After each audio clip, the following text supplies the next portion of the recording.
So I'm calling the school committee meeting of November 30th, 2023 to order. It is 7 p.m. We have one member remote, so all votes will be, and all order calls will be via roll call. So we'll get ourselves started with that. So first, Sean. Here. Chuck. Here. Aaron. Here.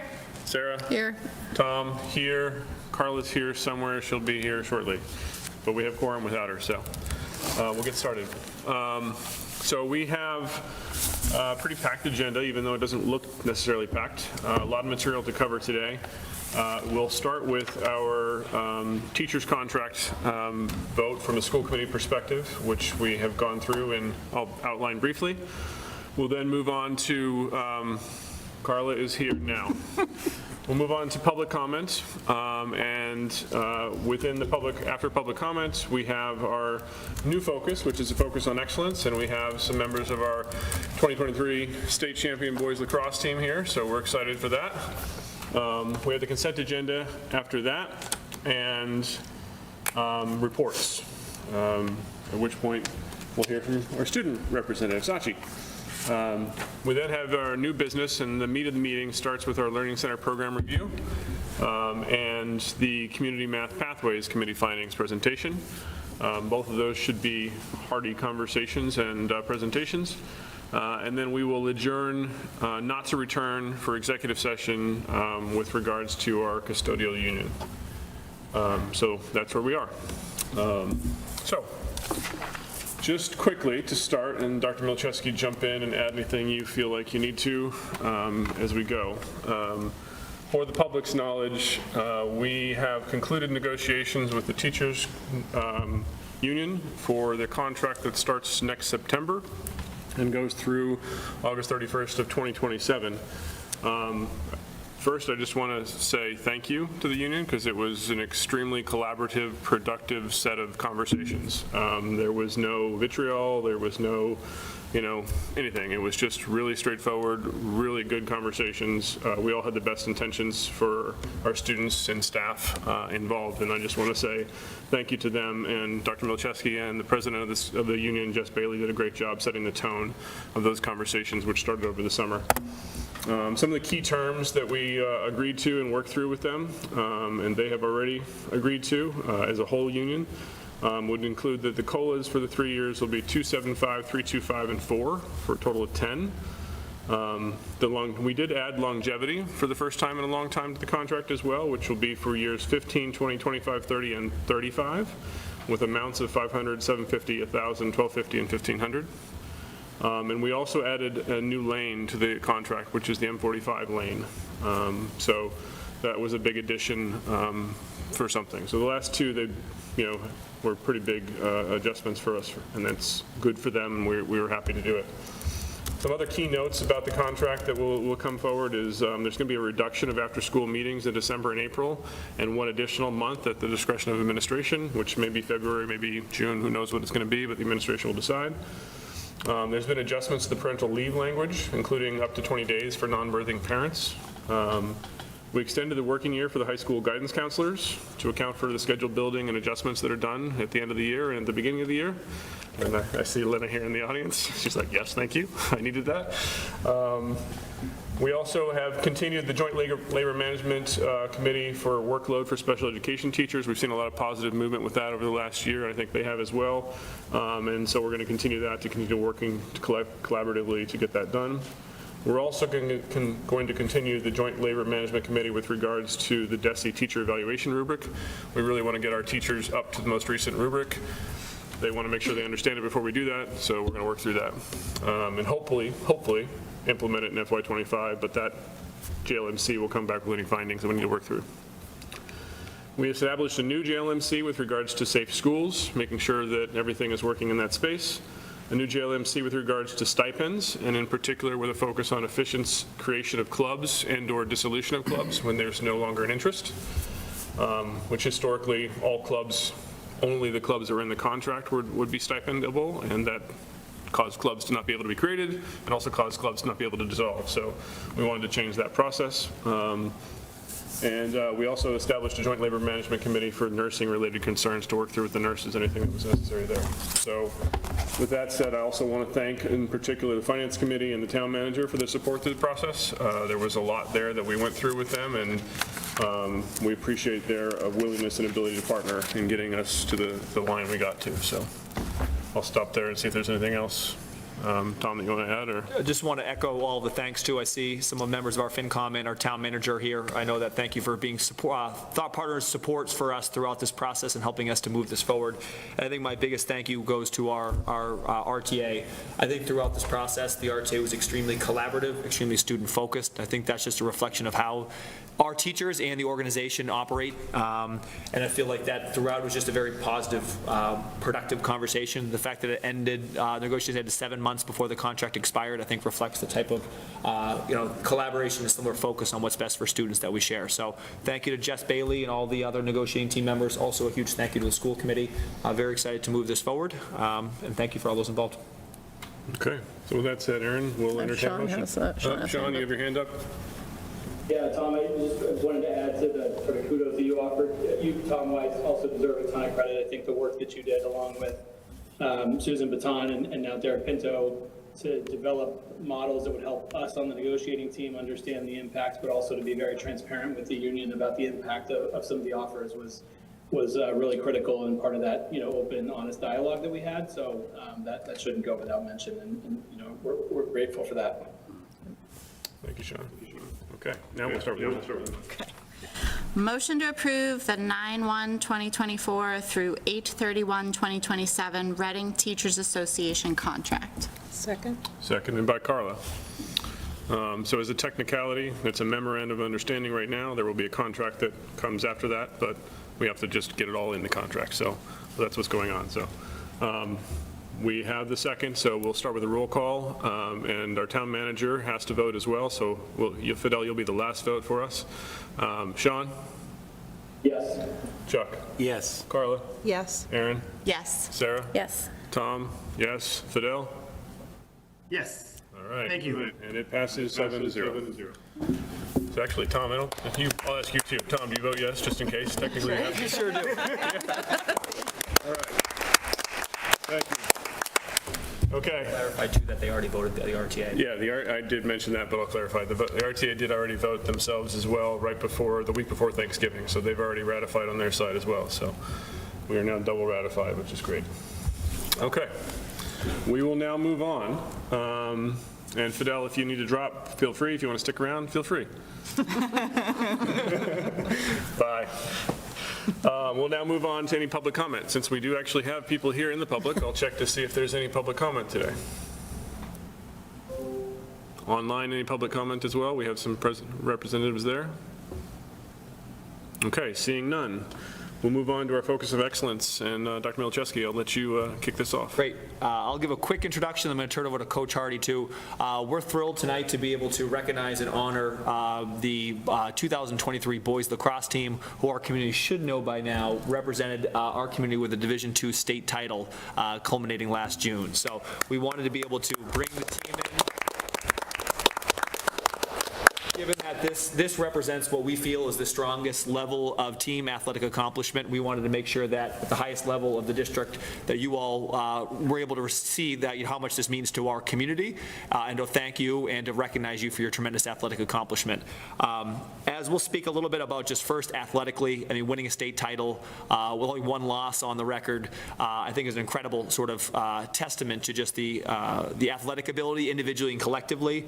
But as I learned more about your team, about individually and collectively through athletic director Zaya, through Coach Hardy, through others, a couple of other things stuck out about this team. One was just how well this team did in the classroom as well. This is a team that truly embodied student athletes and put studies first and also excelled athletically. And two, the way that they carried themselves in the community. I know that Coach holds them to a really high bar with how they represent themselves and represent the team. That means a lot because when you're excelling athletically, I get to spend time in the elementary and middle schools. I wish you could see the amount of kids who are talking about you and about your run and how much excitement that gave them to have viewing parties and to go to games. I mean, they look at you, as the heroes in the community. And I think that's for you to carry yourselves the right way, to carry yourself with class and with humility as a team, I think is just is what we really look for in our student athletes. So congratulations on your tremendous accomplishment. I think you set a really high bar for other teams, and just also a deep appreciation for how you go about doing that and leading in other ways as well too. I wanted to thank a couple of people. Coach Hardy, so if you don't know Coach Hardy, I learned was the only coach in lacrosse, in Reading boys lacrosse history. So since the program started in 2001, I had a really strong coaching staff, joined by a couple today. So Rob Parkins, David Lotman, Brendan Murphy, Jackson Fritz, and Doug Gibbs. I'd like to give a huge round of applause to our entire coaching staff. I didn't miss any coaches. Also like to give a shout out to some of our captains from last year too. Robbie Granara, Finn Granara, Ethan Haggerty, Mark Boyle, and Mike Mealy. Did I pronounce Mealy right? Mealy. Congratulations for your leadership in our community as well. I don't see any of them here, but congratulations. And I love that we have some of our future captains here. I think that there's obviously a really high bar set in the program, both on the field and off the field. So a preview, an introduction of some of our captains. I think there is 4 captains for next year. So Ryan Fox, Matthew Goudreau, Cullen Granara, and Aiden Coster, all captains for next year too. So thank you for your leadership in helping to build a program as juniors, and then also best of luck as you build the program here and try to sustain the excellence and success. At this time, I'd like to invite Coach Hardy up to just share some remarks and thoughts about his team. And Coach, if you can come actually over here. Yeah, those are where they can catch you on TV too. Here, sit here, I'll move.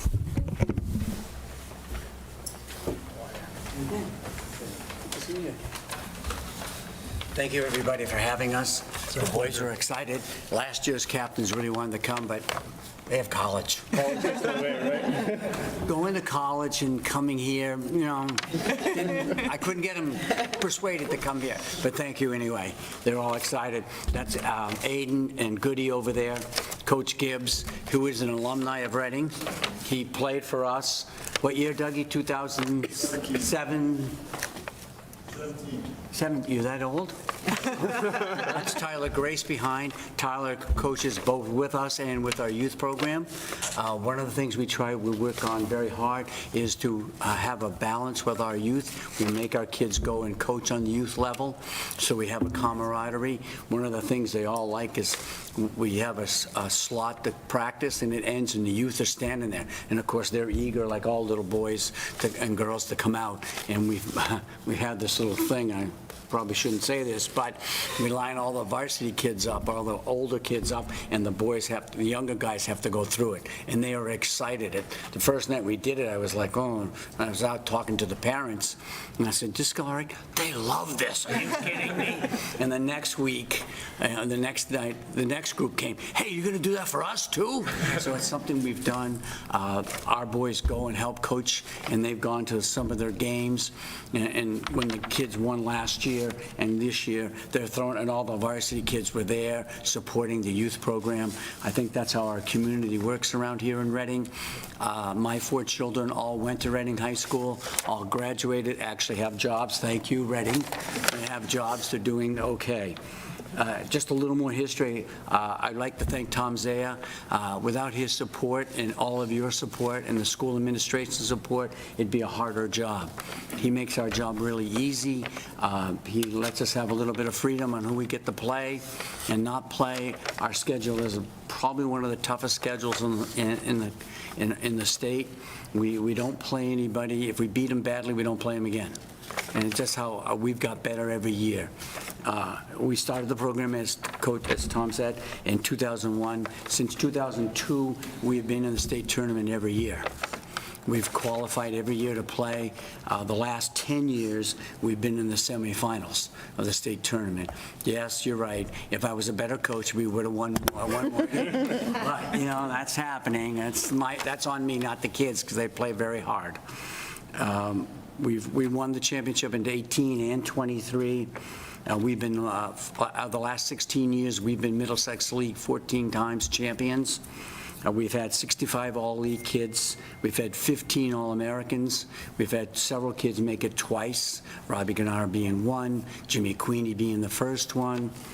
On this team this year who graduate, 8 of the players are going to go on to play in college, most of them with a little bit of financial support. Parents like that, I think.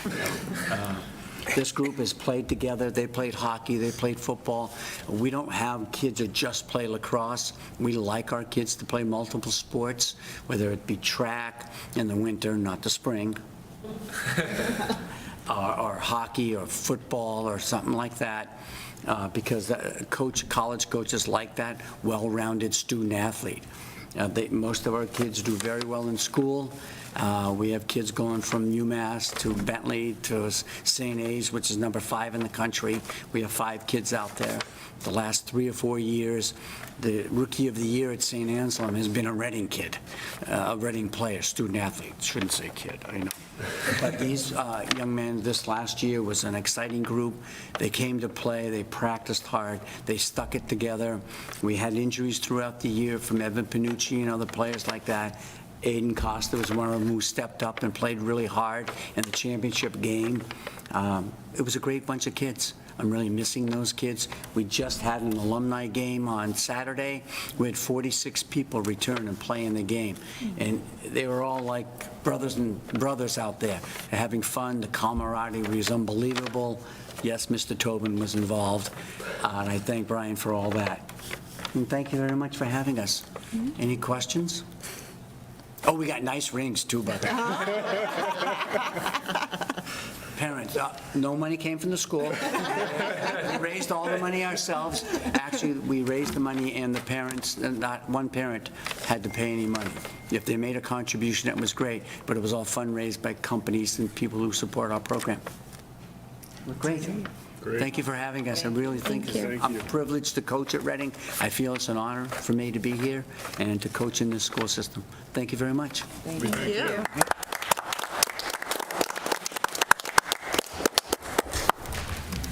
Hey, you want to speak now? Saving it for next year, after next Next year, yeah, there we go. Well, thank you all for coming. We very much appreciate it. We just, like Tom already said everything, but you guys had a great year, and we're looking forward to more. All the opportunities to come from it as well for you. So, coaches, thank you. Gentlemen, have fun on the field. Kick butt in the classroom as well. All right? Now they have to stay for the rest of the meeting, They right? don't have to stay for the rest of the meeting. Want a picture with you? Actually, that's great. We always do pictures. Let's do pictures real quick. Somebody get a camera.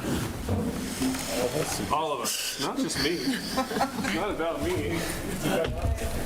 You're representing the students. It's up to you.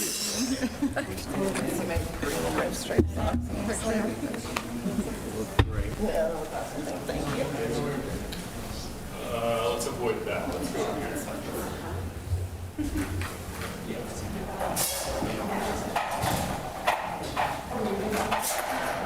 You can too.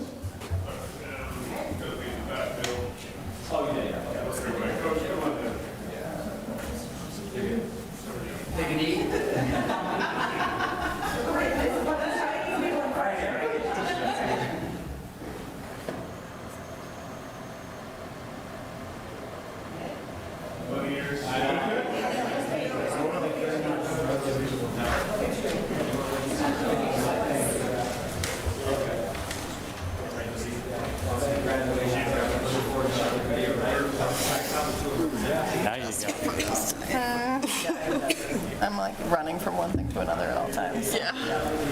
That was my day. I said to Thomas, I was like, well, my hair is clean and I have clothes on, so 2 wins. I'm going to take the small wins where I can get them daily. And I ate dinner tonight. That's my other win. Okay, just a quick note, because I know I've been asked it privately, but I'll state the answer publicly. We have invited, and we hope to be celebrating as well, our band, who yet again won a state championship, and our girls field hockey team, who just won their state championship as well. So we're Spreading the wealth of excellence, I suppose, is the best way to put it. And hopefully that'll be the next meeting or sometime in January, but we'll see coordinating schedules appropriately. So we'll now move on to the consent agenda. And before Aaron reads the motion, I'll just make a quick statement, a quick note for our minutes. On 11/2, I talked with Olivia earlier this afternoon. We made one minor change.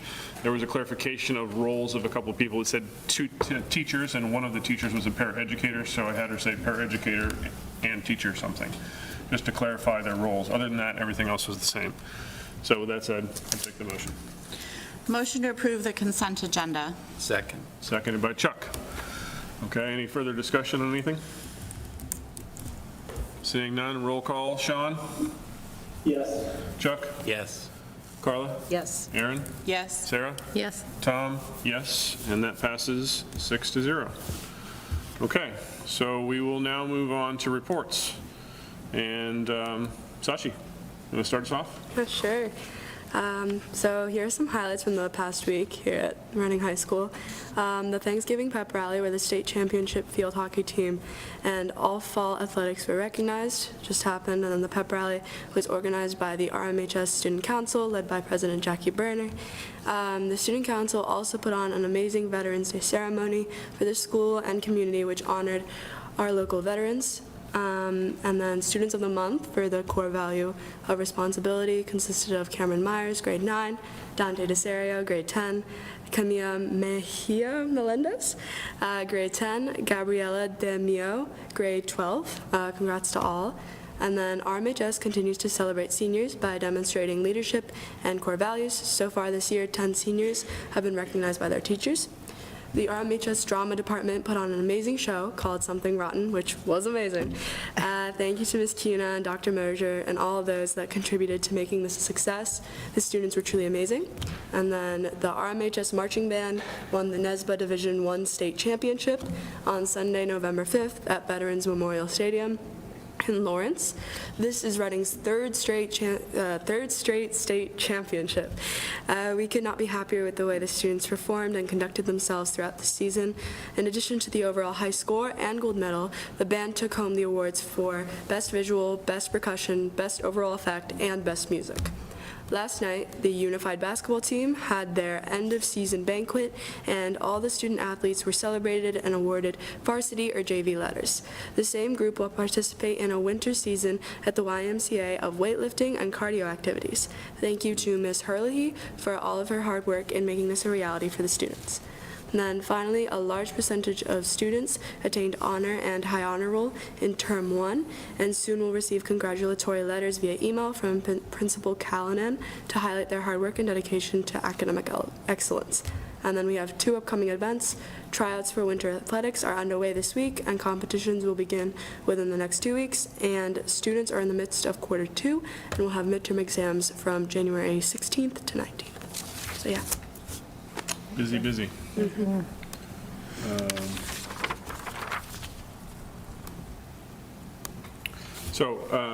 Just a quick note as well, before we skip on from the students, is we did have our first Student Advisory Committee joint meeting with school committee before this meeting, and I thought it was quite productive. So I just want to thank you all for that, the time and the effort you're putting into that. And we covered topics including recycling and composting here at the high school, bathroom accessibility and bathroom repairs, as well as food service and the, great stuff going on there and even more to come that's happening in that space. We also discussed a few things around Remind and FlexBlock that they have questions about that I think we're going to raise with Ms. Callanan in the next meeting with her as well. But that was a really good conversation, and the 5 of you that were here, we thank you. Sashi, thank you for sticking around to represent them. Yeah, here of in this course, portion. no problem. Okay. So now go do what you need to do. All right, so moving on to see if, Dr. Hardy, do you have any reports? Hi everyone, just something really quick. We launched this month our social emotional learning curriculum review team, and I just want to give a huge thank you to Jillian Gately and Erica McNamara, who are leading that team. I've been planning with them, and they just really have stepped up and are undertaking really a huge task to look at materials we have in place to support students' social emotional growth and competencies, and also other supports that we have in place for this really important work. So a huge thank you to them, and we look forward to keeping you updated on the progress of that curriculum review team. Great, thank you so much. Dr. Stice? I also wanted to just echo the thanks to Tara Herlihy and the YMCA for their work with Unified Sports. We're really excited to see how this continues to grow in our students' athletes' participation. So we're looking forward to strength and conditioning in the winter. And I also wanted to thank Kelly Decato and Lisa Studer.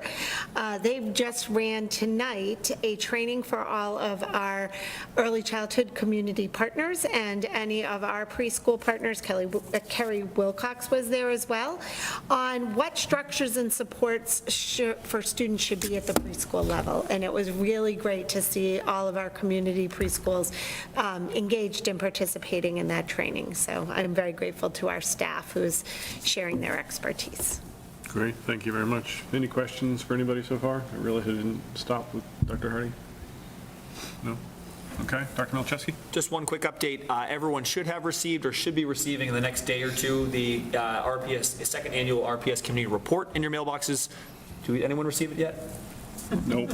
No one. All right, well, I'm building the suspense then. It was put in the mailboxes on Monday, so hopefully it arrives the next day or two. This is a document that we think that outlines some of the successes, accomplishment, and goals around our district. It's a way to celebrate some of the good work happening in your district and also to keep people informed of the ongoing work happening. If you don't receive one and some of your neighbors start to, please let us know. We'll make sure to get you a copy. Also, if you review that and you have any questions, concerns, feedback, ideas on the work in our district, this is an open invitation for you to reach out and share. We know that we hear from a lot of folks who have students in the schools, but also know this will reach all Reading community members. So if there's those who receive that who haven't been as connected, hopefully this is a way for you to learn more about the schools, and hopefully you can come back and share some feedback too. So look for that coming in the next couple of days. Great, thank you. Questions? No. Okay, so we'll move on to liaison and subcommittee, and Sean, we'll start with you. Any updates? Sure. Yeah, just an update from the select board with respect to the town manager. So the select board is about 5/7 of the way through appointing the screening committee for the town manager search. On Tuesday, they'll appoint the two residents at large, I suppose they're called, who will finalize that committee. They'll also be appointing an interim town manager on Tuesday who will serve for whatever period between when Fidel's time with us is over and when a new town manager is hired and in place. And then just a quick update from the audit committee. Tom and I attended the audit committee on Tuesday, I think that was, Tom. Yep. And for several years, certainly as many as I've been on the audit committee, the town's received kind of a clean audit report from our auditors, and the same was true this year. So not much to report there other than good news. Okay. Chuck. So I'll keep it brief because it's not real school related, but the Charter Review Committee has met twice since our last meeting, and we're just we're going through different sections of the charter. And as I mentioned, you were at another meeting, once we have time, if we want to invite you, the school committee, and if there's anything they'd like to see changed, the TBD on that. Recreation has met as well, and nothing really school related other than more discussions on pickleball and stuff. Which might become an MIAA sport before too long. Yeah. Okay. Carla? Great, thank you. Some exciting news from the Killam School Building Committee. We've had the designer selection panel, which consists of 13 MSBA members and 3 from the district, so it's Fidel, Tom, and I, have met during November twice. We met on the 7th for the designer selection panel, the application review, where we received 4 requests, 4 submissions from bidders. We met on the 21st. We came up with our short list, which basically we kind of knocked out one company, all 4 very qualified companies. The company that was kind of pushed off was, they have so much work right now that we were just more concerned about their capacity. So we met on the 21st. 3 companies gave presentations, half-hour presentations, and then they were interviewed. Then again, 3 really solid companies. We squeaked out our first place designer. It was close, but we were really pleased with LBA, or LaValle Bresinger Associates. We are in the midst of negotiations with them. Fidel has signed off on that, our contract with them today, so we're just waiting for their signed copy back. So, and on Monday at our Killam Building Committee, LBA will come and present their team to us. I can say that after we heard their presentations, I felt like I had a shot of adrenaline in me after they presented. So it was really exciting. They'll make a really good addition to our team, so we're really excited about that. And I want to thank Tom and Fidel for all the work that they did in preparation. I feel like we did a great job. Can I- Jeff, yeah. With Fidel leaving, is there a handoff in process for somebody else, or?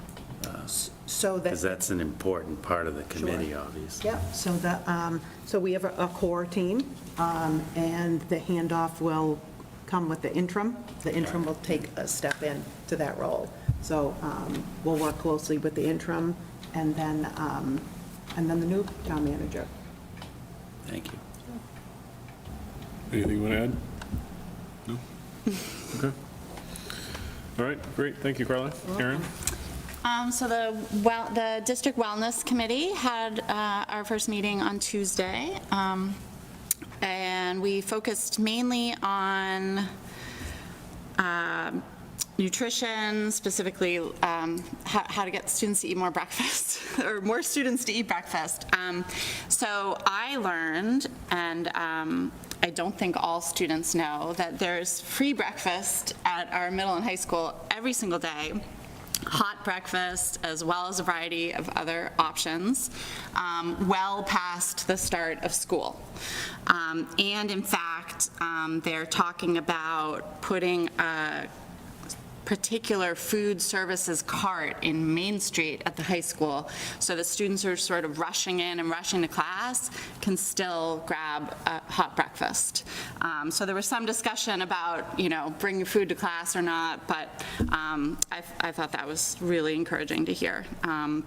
We also talked about just encouraging movement for teachers and students during the day, and how there's open gym times, and do all the students know that? So, similar to some of what we were talking about with the students earlier, that sometimes it's just a matter of communication.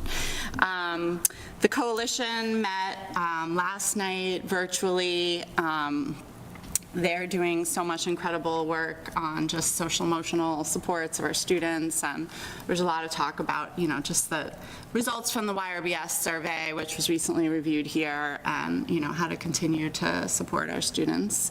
And I just want to put a plug in, Reading Education Foundation is running the annual Festival of Trees this weekend. It'll be held Saturday and Sunday at Parker Middle School, and look for the bookworm theme from the school committee, which we had some help with this year. So thank you to the RAF elves who helped us get a tree there this year. Amen. Okay, Sarah? No real report. Carla covered Killam School Building Committee. I was going to mention Festival of Trees, but also the Dickens Fair is coming up as well, which is the first time we've been able to have it since COVID. So not this coming Saturday, but the next to the 9th here at RMHS. It's really fun. It's a great place to holiday shop for all of your last minute gift needs. I've received many gifts of pottery and hand-knitted things over the years from my kids, so they're all lovely. Lots of crafts people coming. So check it out if you've never been.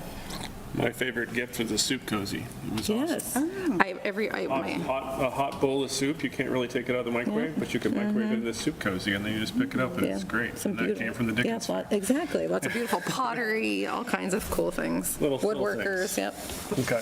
So check it out if you haven't been. Sean covered my two updates. I'll just add to the audit committee. One of the things we asked them to look at last year was cash receipts in the athletics department in particular, and that came back with flying colors, all great, and everything's copacetic. What was noticeable in that is it's getting harder and harder to find something to audit with cash, because there is less and less cash used. I think it was like 1.8% of all the receipts that are coming through the gates in any way, shape, or form are cash at this point in time for that set of things, because it's credit cards and ACH and other things that are taking a check or taking the place. Check is only like 16%, so everything else is credit card and whatnot. So that came in nice and clean, as we would expect it to.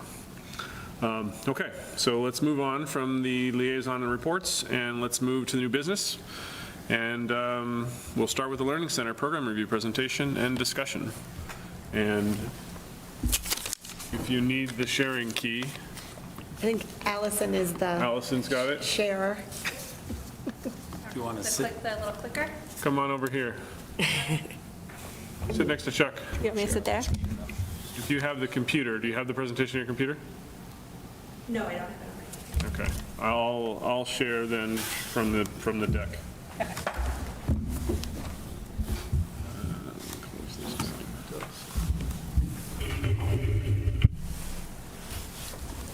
Give me a minute, I gotta get it open. It's the Google Doc. We You could want me just to share it that? from Cool. there, Okay. And then you can click. I apologize, I didn't know that I was sharing it from my computer. I have to just grab it. You'll have to open Zoom and click on the sharing key, and I'll give you this.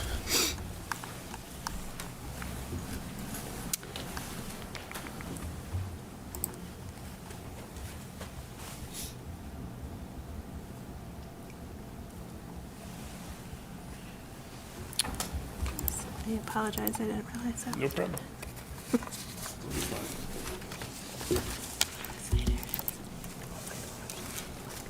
Open Zoom, and you got Zoom open on your computer? Zoom is open, let me just close all my other things out. Yeah, I want to share everything. Zoom. You know what, I hope it's algebra over text message. Just kind of look. I was like, I don't know what to do. I'm like, I don't either. I can't even see the freaking paper. Filling in the table, like the exponents and variables. It's like, yeah, okay, let me just mark this up for you real quick. Good now. Zoom is open. Okay, so if you click on share screen, My least favorite subject to hopefully. TK. I did all of it. I went all the way through grad school. I did FE stats, like all the stuff. And I hate it so much. Algebra 1. I'm like, I don't use it in my day. Like, I don't use, like, I have. You want me to help with that? I don't use it. No, I'm going to literally be like, I'm actually going to tell her to call my sister.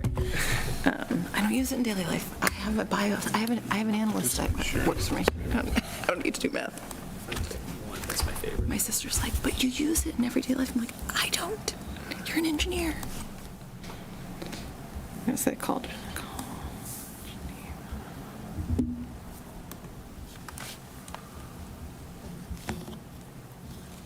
Okay, MGLYIH. Type this in instead. MGL, Yeah, I turfed that one. Y. My sister's a plastics engineer, and my niece is like the head of the math club at her high school. I can help with all the other things, just not that. Well, I mean, I could, I just don't want to.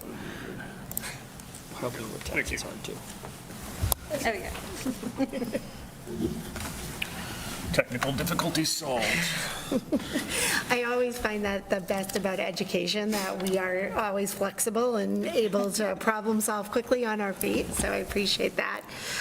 Just for people who have not met Allison Wright, she's our Director of Special Education and has been integral in this process, and we are really pleased to review our Learning Center program evaluation with everyone tonight. This is this was done by an outside party, and so it's really just presenting their noticings and recommendations, but we are weaving in some of the things that we are doing at the same time in our presentation because we've already started working on a lot of this, so we don't want you to think this is just in isolation. We'll spend more time doing our presentation about what we're doing a little bit later, but we just wanted to cover that. This is a very detailed presentation that you're going to see. It is really a summary of the report. We're just going to highlight a few things as we go. And so the first few slides that you're going to see on this presentation have been at the beginning of all of our presentations about our program review, but we felt like it was really critical to remind people that we are doing this because we really believe and have urgency with making sure all students have the best education possible. And it is rooted in the law around requiring to review a program once a year. We've done many more than that with your support, and we are very grateful for that because we really do want to operate transparently and make sure we're doing the best for our students and staff. And so the goal is really to look at our programs, give us what we're doing well, what we need support with, and how to move forward. So the components of the evaluation include observations, file review, interviews with staff and family, meeting with administration, and they provide us with a full report and an executive summary. The executive summary is what we release to the public. It will be on our website with all the other executive summaries of what we've done. And again, this is just the beginning. What we are hoping is to create a refresh cycle where we are constantly looking at our programs, improving and making changes as needed. And just as a quick reminder, in 2019, we did an internal evaluation of the overall functioning of the special education systems, and then really spent the next year looking at our reading evaluations and reading instructional systems, which came out of our first dive into what was happening in Reading. And then 21-22 was a very big year where we looked at several programs. We have implemented a lot of the recommendations thanks to this committee. We're getting some really great feedback, especially around our new position of inclusion specialist. She has made a lot of inroads in a lot of buildings, and people are very grateful for that and for her support. And if you go to the student support website, we are going to be doing a quarterly progress report so that if anyone's interested in on how we are doing with all of those recommendations, it is in writing there, as well as we're meeting with staff and families to review. Last year, we did the RISE review, and we're now going over Learning Center, and this year we are, MGH is partnering with us to review our LEAD program, and they are a leader in reading and language acquisition, so we're really excited to get their feedback. So there's a little bit of information about our program evaluators, but they have an extensive background in supporting students with special needs. All right, so I'm going to jump in now. So tonight we're talking about the Learning Center. So the Learning Center is our program that's also referred to often as academic support, and this is the program where students receive their special education services for students that are on IEPs due to their identified disability with specially designed instruction, so either in the small group or in the inclusion setting. Throughout the report, you'll see, I'm going to go over some of the themes in a moment, but you'll see that they have some suggestions from both our small group instruction as well as our inclusion supports.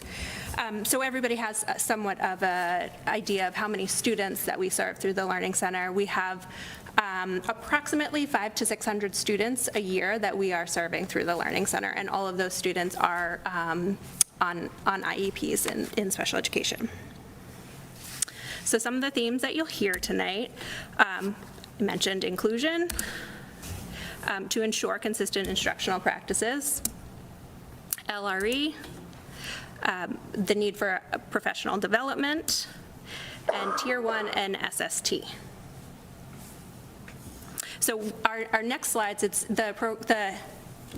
the evaluation is broken down into a couple different sections. We're going to start with commendations, and then the program evaluators identified areas of need, followed by recommendations. There are a lot of words in the next few slides, so we're just going to be highlighting some of those key areas that we wanted to bring up to everybody. Allison, real quick, for those watching at home that don't know what LRE and SST are, can we Okay. just enumerate those real quick? Good question, yes. And least restrictive environment, and Yep. student support team, is that what those are? Yes, yep, LRE is least restrictive environment, and that is individualized based on each individual student.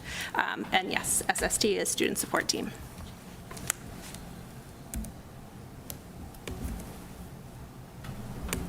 Okay, so as Allison said, there's lots of words. These come directly from the report.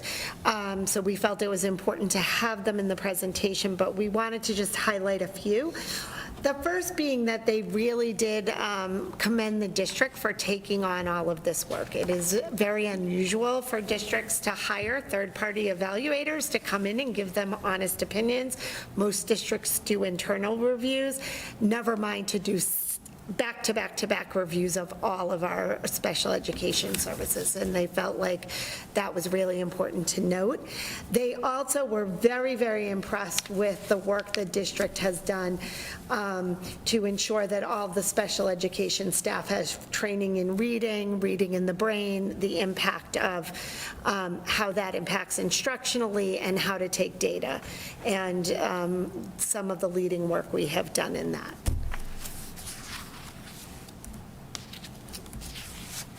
Some of the other commendations they wanted to highlight were that they really appreciated that we are really trying to have a collaborative, transparent working relationships between families and the district. Just in case anyone is ever interested, Allison and I hold open office hours every single week. We are more than happy to talk to anybody, but we're also hosting lots of meetings for families and small groups as well. And one of the things that they really were impressed with was during some of the inclusion observations, they did see our paraeducators in the classrooms working closely with teachers, taking data, supporting students, and they wanted to highlight that working relationship. And one of the things that, as Sarah Hardy and I often say, our work does not happen in silos, it's really dovetailed, and part of what the elementary staff said in their interviews was they were very, very grateful for the new math and ELA curriculum, and that the training in that has been very informative, and they wanted to make sure that that continued, because it was presented not only to the general education staff, but the special education staff as well. And so that collaboration has been very important to make sure everybody understands what's being taught. So the next section is some of our needs, and most of the needs fell in 3 buckets. There were just a couple of outliers that were more general observations that didn't fall in those buckets.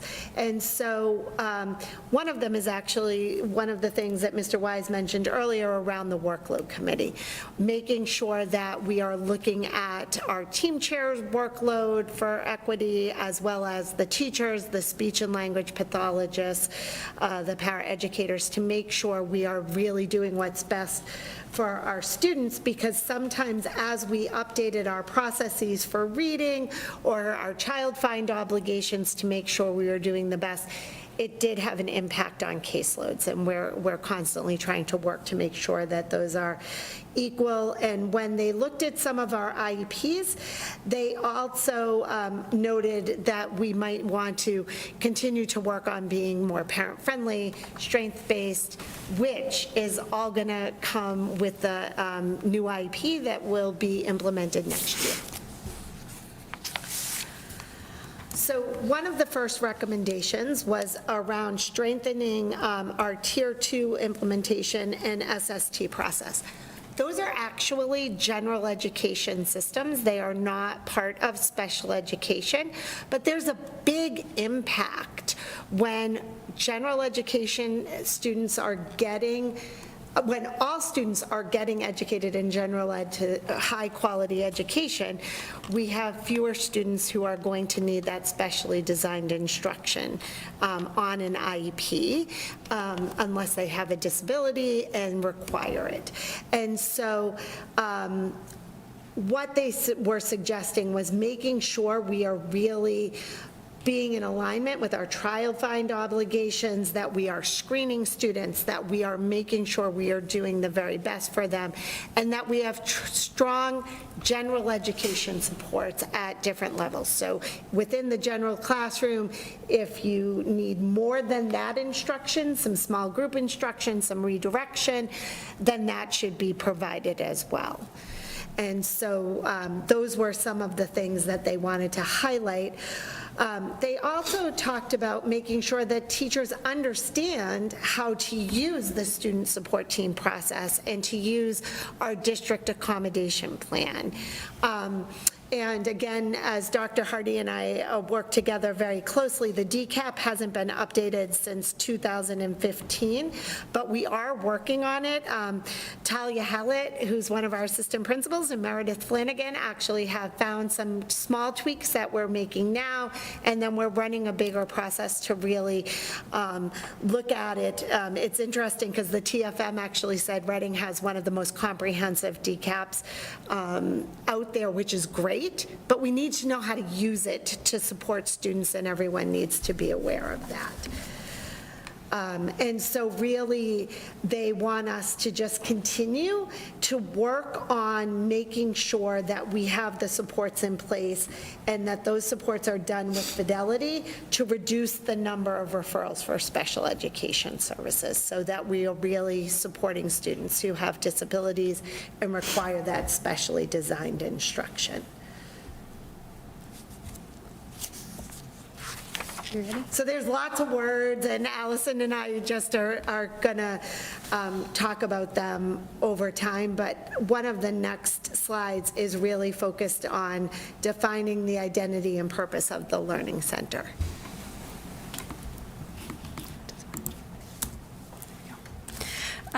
So as Jen just mentioned, so the next two sections are on identifying the purpose of the Learning Center and refining inclusion service delivery. And they kind of intertwine with each other, so I'm going to talk about them together. And really, there's a few buckets of themes within these two areas that came up that I'm just going to summarize a little bit. Some of those buckets, those areas of focus were questions about how we service students, why we service students, and what professional development we may need to help support some of those areas of need.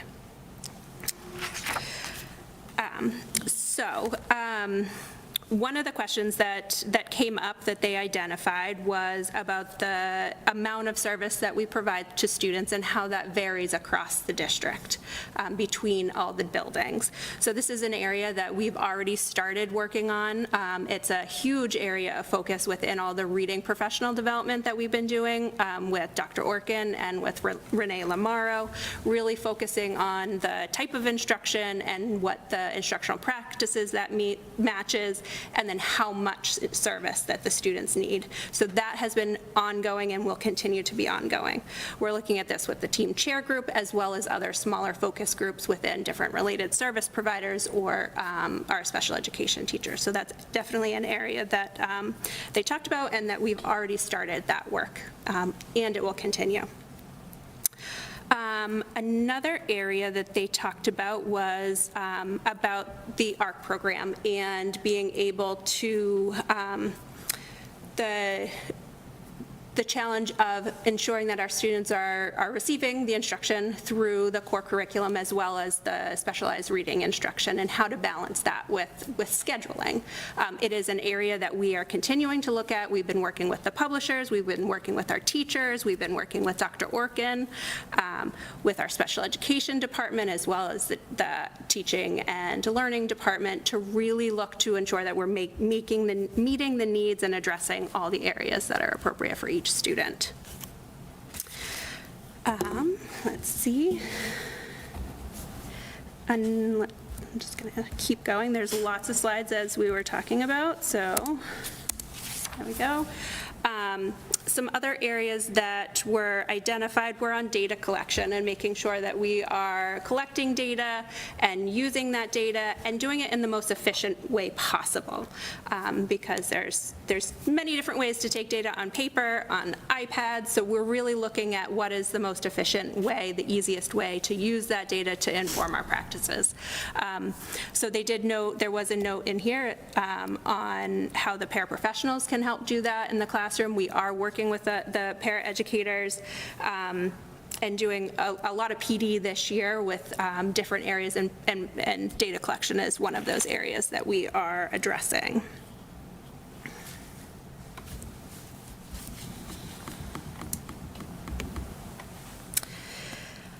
One of our biggest areas of focus is really developing that clear understanding with both our families and our staff regarding the purpose of Learning Center. And they identified that in their evaluation on ensuring that we are focusing on skill building and not just homework completion or test taking. And that is something that Jen and I have been talking about for many years, but we've been really focusing on it a lot this year with our staff, and making sure that those skills that they're working on within the Learning Center are all connected to their IEPs, because that is the goals that are in their IEPs is what really needs to be focused on in the Learning Center. So that is a very big area of focus for us in all of this work. Students have documented needs, and we need to make sure that we are really building those skills so we can have them apply them and generalize them in all areas.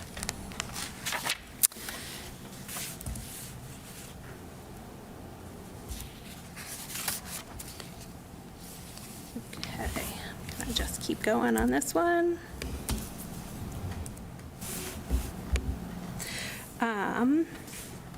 I'm looking for one specifically.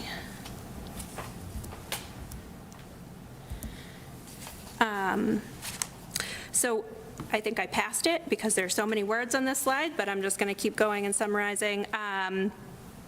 They talked about thinking about looking at the name. We call it Learning Center or Academic Support, and that was one of the recommendations, is that to name it something different. They had Learning Skills Center, something like that. Strategies. We are absolutely playing with that. We're not set on a specific name, but that's something that we actually, before we even saw that recommendation, we've been talking about that, because when you think of the name Academic Support, that does, just that what that implies may be confusing to what the purpose of it. So we want to make sure that we're really focusing on those skill development in there. So we're looking at that. We're playing with that, trying to figure out what we feel makes the most sense for that name. You'll see on this slide, it does talk about considering a program coordinator, as we have for our other programs, to really oversee a lot of the work that we're doing here.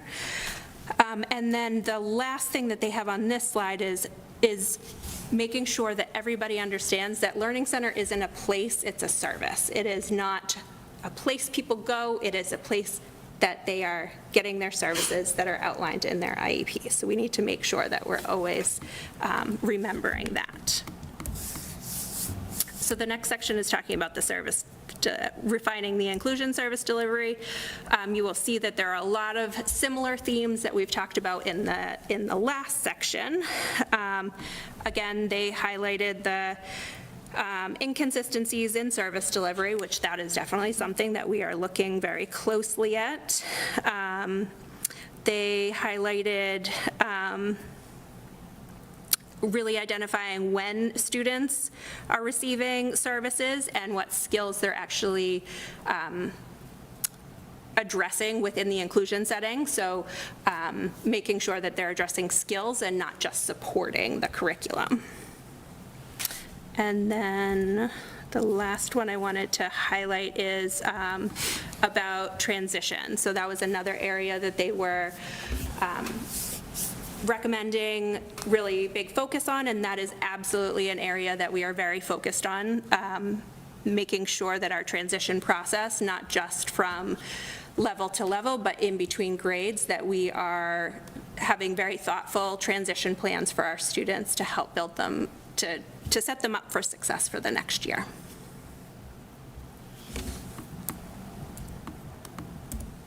And so this is continued work that you're going to hear us talk about throughout this year and into next year. And some of the things you can expect for this year is we will be doing a virtual presentation to the CPAC parents and community on Thursday, December 7th at 7 o'clock.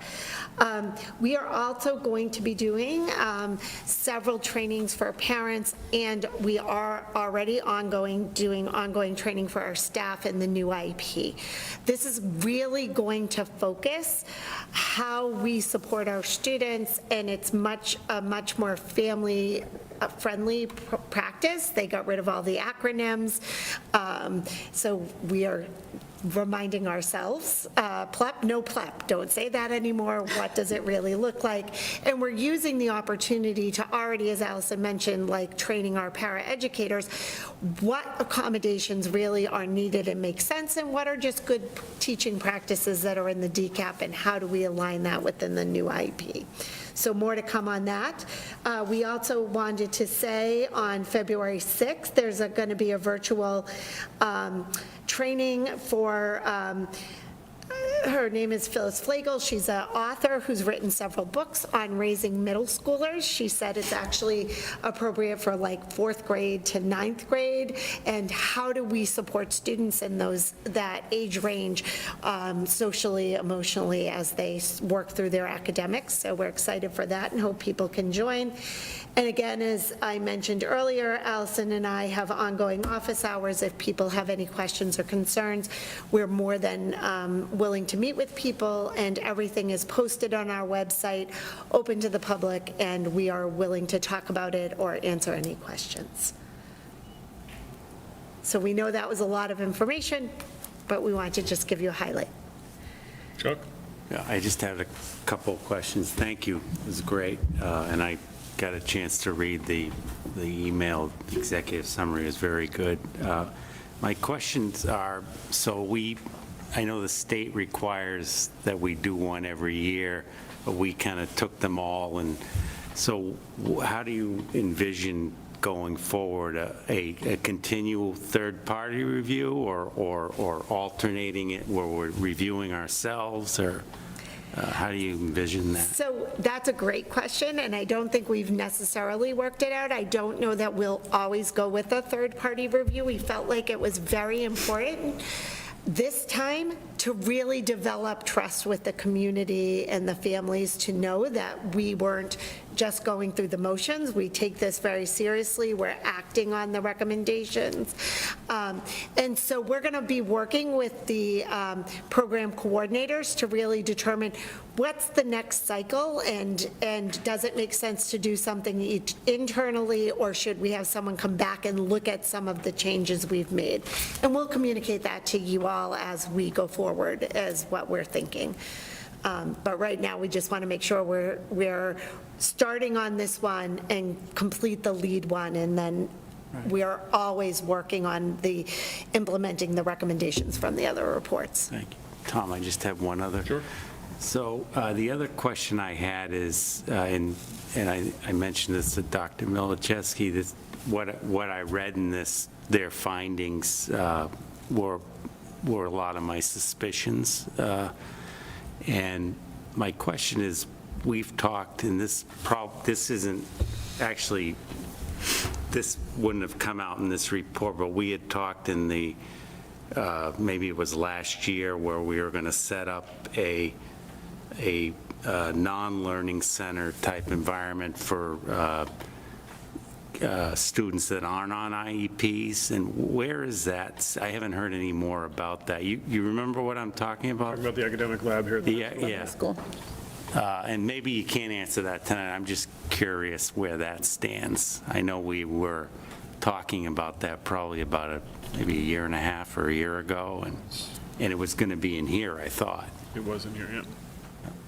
Yeah, so I don't have, I can give you what I know, and then I don't know if anyone in the high school, feel free to jump in if, no one wants to be phone. I didn't mean to throw a curveball. I was So just. the Academic Support Center exists in this center to the extent of which we would want it to in terms of being covered every content area during every block. I know it's not up in that capacity, but I do know that there's every content area is covered at some point in the day in this room.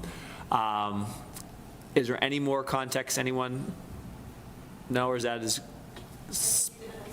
No, as I said, I didn't mean to come out of, No, that's a it good came to my mind when I was watching this, that, yeah. Let me give, because we have, as the committee, we've talked about that starting 2 years ago too, when Jess came in. Yeah, Jess was kind of running with it. Built it up, and then I do know even tonight, we're going to talk about a recommendation to even just, move like the math lab forward, so what's the play between that and here? So let me get some more information, and I'll share that out, and we can talk about that too, because I think that's a really good question that the community should be interested in too. Okay. Sean, I see you, and then I'll come back to the people in the room here. Thanks, Tom. Dr. Slice, this isn't necessarily related to the Learning Center, but it was triggered by a comment that was in this presentation. So one of the commendations was Reading is focused on developing a transparent, collaborative working relationship with the families in the district. How do we measure whether that's working, whether we're seeing progress there? I think I agree that I certainly agree that it's a focus, but from time to time you still hear from families who didn't have a great experience or haven't had a great experience. Like, what are we doing to sort of proactively get an understanding of how successfully we're achieving that objective?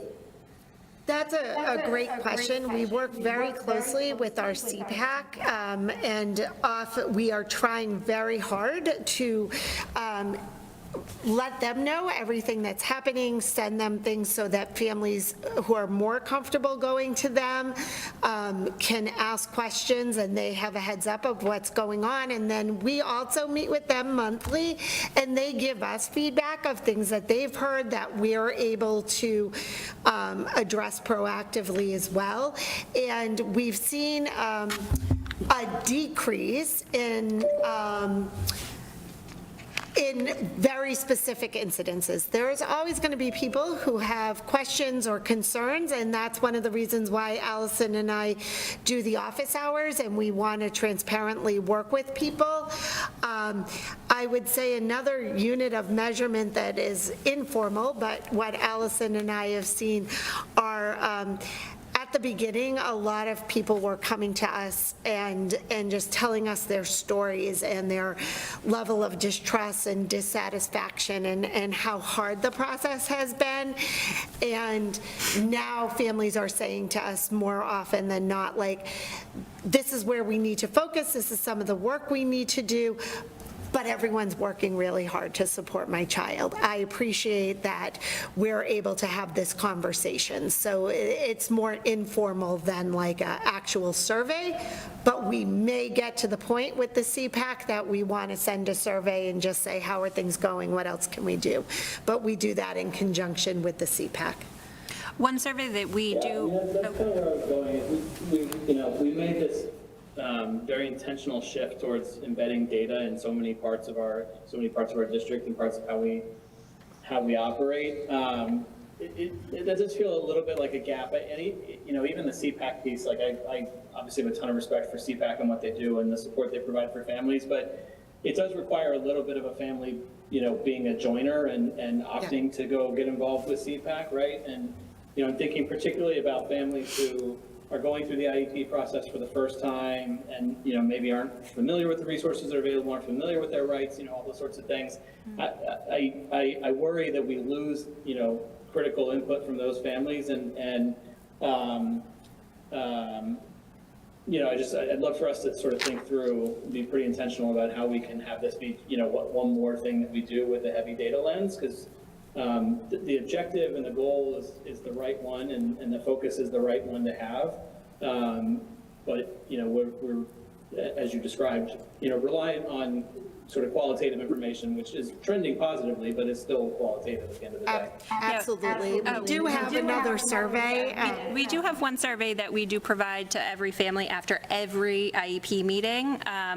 It's a survey that they can submit anonymously, or they can put their names on it that asks for feedback regarding their team meeting process. So we do ask about their overall experience, their understanding of the process, if they had questions, if they felt good about it, if they understood their parent rights. All of those components are part of that survey. We do understand we don't get a lot of response to it. It is another step for people to do. It is in all of our signatures, so if anybody does want to find it and you haven't had a recent meeting, so my signature and my emails, if you get emails from me or Jen's or any team chair, it is in the link. There's a link to the survey at the bottom. I get an alert every time somebody fills it out, so I look at them every single time, and we often get good feedback from the one I got today was a positive feedback about a high school meeting that they wanted to highlight a specific teacher that had an impact on their child. So it's always nice to get that positive feedback too. I'll just add anecdotally. First of all, I want to echo Sean's desire to have a little bit more data around that. But I know it's hard because that survey's been there for the last probably 4 or 5 years, and I think we get like 5 responses a year. Maybe it's more than that, but it used to be pretty low. It used to be quite low in terms of the response rate on that one. But I think it's great that we're getting more. What I would say though is anecdotally, Sean, what I see, you have a full CPAC board for the first time in probably 15 or 20 years. Mm-hmm. Right? So the fact that the CPAC board is a full board of all 6 members that are there, and there was actually 7 that were, up for election until one decided to take a year off, is a pretty large vote of confidence in that regard. One member here at the table had to keep it going by herself for 2 years. So, there were hard times before, but those aren't there now. So that's good to see. Okay. Any other questions that people have? Yep. Sarah? Yeah, I have a bunch of questions, but in terms of number of kids receiving instruction services through the Learning Center, I know you mentioned about 600 kids annually on IEPs, but I know maybe at least historically, if that's not still the case, it's not just kids on IEPs who are going to the Learning Center. It's kids who might be referred for Tier 2 instruction and supports, kids who get sent to, have historically, especially at elementary level, been sent to the Learning Center for additional support for homework and additional instruction. So I can't speak to the historical component, but no, the Learning Center is really only to be supporting students that are on IEPs receiving specially designed instruction. So that is the model that we have now for all of our learning centers. Yeah, there should not be students receiving Tier 2 instruction in Learning Center, and we work really closely with the principals. Allison and I do walkthroughs of classrooms. We meet with the team chairs and the principals bi-weekly, and we've not heard any reports of that. So if that is happening, we'd love for people to reach out to us, because it really is meant to directly teach a skill related to a disability, and we want to make sure we're servicing the students appropriately. Is that your only question? No, but go ahead. Okay. That's a can of worms. Can of worms, yeah. Okay, so first of all, thank you for the time, and thank you to the team that put all their time into their response here. There's a couple of things I saw that I pulled out that I wanted to kind of dig in a little bit more and understand a little bit more. And Dr. Hardy being here is also very helpful, because the first one is Tier 2.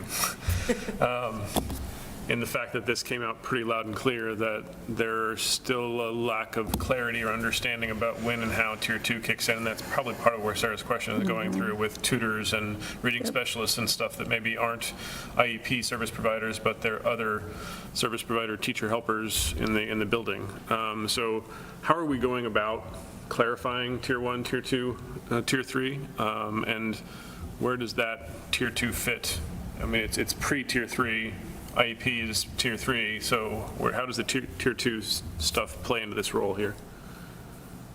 So actually, interesting, I don't know, I can barely see Sarah because of the Her way little the picture's screen there, is, yeah. so I don't want to jump in if she was going to start, but we actually just met with the CPAC to talk about a presentation that we're going to be doing with the CPAC to talk about that specifically around, because students do move, it is not a static, your Tier 1, your Tier 2, it is a very fluid depending on instruction. And I'll let Sarah speak to some of those general education proportion components, but we are working really closely with the schools to make sure students are getting the supports they need. We're reviewing the data. There's data cycles. They're informing parents around the reading instruction, which is new in the regulations, and we're implementing that this year. But we're also very, very conscious of our child find obligations, and if there's a student that's struggling and has been referred to special education, we go forward with that evaluation. At the same time, they are entering the SST process, that student support team process, and maybe receiving Tier 2 instruction, because 45 days is a really long time, and we're not just waiting to support students. We also don't want to get in the position where we have what's called curriculum casualties, students who don't really have a documented disability but need additional help, and the only help that can be provided is through special education. We don't want that to happen. There should be very robust supports in all of the tiers, to Sarah's point, that they're not ending up in Learning Center getting support, because that's not the support they need. They need it from general education. So we're working very closely with Sarah and her team on those pieces. I think, Jen, you did a great job describing that. I guess, to me, the way I look at it, those Tier 2 supports that students receive are general education. They're available to any student that requires them. There's no need for a student to be identified with a disability to receive them. Very often, the Tier 2 supports might be a shorter duration of an intervention, and within our buildings, our principals run their Tier 2 supports and meet with teachers regularly to review student data and decide who's going to receive supports from their literacy specialist, different tutors that might be in the building. Our Title I schools obviously have a bit of an extra layer of support there for students, but the Tier 2 supports that are offered are general education, and students do not need to be identified with a disability to receive them. The only thing I'll add to is if the committee wants like a more like nitty-gritty update of what's looking on a day-to-day, we can also have a principal or a team of leaders come in and also give a presentation to school committee that might give a little bit more of what this looks like on the ground level too, if that's helpful sometime soon too. I mean, I don't know about the rest of us, but I think the continuum is probably good to understand on a greater level. So maybe we can schedule that for sometime early next year or something like that. Yeah. Wherever it I have a works. lot of data-related questions to that, so I think Yeah, it'd be helpful and to see it the ties funnel. to the goals too, in terms of the data teams and SST and the accommodations and the best practices from a research perspective to solve it, and whether that's only IEP related or Tier 2 related. It also ties to curriculum, because some of the tools we've purchased have it sort of inbuilt, right? ARC with IRLA is sort of inbuilt as a Tier 2 model. But that leads to my next question, which was, it clearly called out that it's very difficult. It seems to be very difficult to schedule and find time for some of the Learning Center needs with ARC. And I think, Allison, you mentioned we're already talking to the curriculum coordinator, the curriculum team from ARC about that. What's the general feedback? We're not the first users of ARC, so what are they generally saying in terms of how and when to do Learning Center Tier 3 type pullouts for students that are also needing the knowledge building basis that comes with an archetype tool. I don't know if Sarah, you want to jump in on that? Yeah, I'm happy to. Okay. So when we look across the different sections of the literacy block that our core framework lays out for our staff and students, there are some blocks of time when that, as you referenced, the intervention, the tier 2 intervention happens naturally in the classroom. And so those are the blocks that the schools have tried to steer when students are going to be removed from the classroom for specially designed instruction. And then there's blocks of time where that core instruction is happening, where we want to ensure that every child is in the classroom. And so sort of holding those times aside that no pull-out services happen, because we want to ensure that all of our students have access to that grade level content and grade level instruction. And so we will see this year, you know, we'll circle back and see if those times have worked and how they've worked and continue to tweak. But there are built-in blocks for intervention, as you said, and so it makes sense that students who are going to receive support could receive it during that time. Okay, thank you. Thank you. May I just add one thing to that? We are working very closely with the team chairs and the special education teachers as well to make sure when we evaluate students, we are looking at their reading profiles, where their strengths and weaknesses lie, and matching that to the right instructional practices. So it does vary for certain students. So there used to be this perception like it's 30 minutes of pullout. It may not be for certain students. They may need a little bit of a longer time, or they may need a little bit of a shorter time. So it is truly individualized based on the student's reading profile and the supports they need. So, for example, a student with double deficit who may need a double dose and Wilson and something else, and we want to make sure they're having access to some of that rich discussion in the classroom. It's a little bit trickier, and that's kind of the feedback we're getting from the staff right now. But we don't want to do a blanket. This is the pullout block, because that's not going to meet every student's needs. The balance is always interesting, right? We're trying. Well, your answer actually dovetailed into my next question. Maybe purposefully, maybe accidentally, 'cause you saw the questions ahead of time, so it is what it is. One of the concerns I've always had about the Learning Center is it's more of a catch-all type program. There's no specific entry and exit criteria. There's no specific skill set that it has or doesn't have. There's no specific profile the students have in that space. It's sort of talked about that, but didn't go directly into that from a findings perspective, at least not in the summary that we've seen.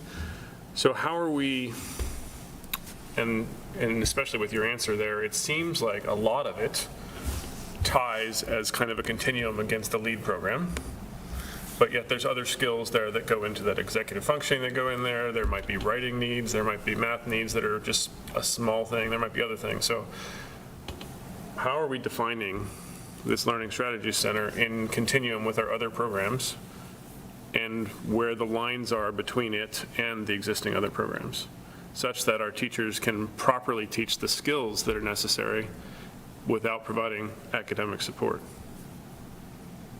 Nothing like an easy question. That's really multi-layered, and so I'm probably going to miss some of those answers. But I think, first of all, we're really focusing on what are the skills the students need based on our evaluation. So we're going back to the beginning from the beginning of the process, are we doing thorough evaluations that are giving us the data that we need to be able to make sure that we are servicing the students appropriately, and not just having someone go into the classroom and say, sit down, follow, take out your pencil, write your name on the paper. Like, what is that specific skill? I do want to highlight that, again, our partnership with the Learning and Teaching Department is amazing, because we know that some of those executive functioning skills need to be taught within the general education classroom regularly, so that not all students need pull-out for executive functioning. It should be part of the classroom, so we're working on that piece. But as we have students who have these individual skill groups, we've actually done a tremendous amount of work with our building leaders and our team chairs around helping the special education teachers schedule students in groupings that make sense, so that you don't have a group of 6 kids and 3 are working on writing and 2 are working on math, and you're really just trying to get everybody to get through, that there is rigorous targeted instruction. And actually, just today with the team chairs, and we did it a couple weeks ago with the principals, we really talked about having a perky pace.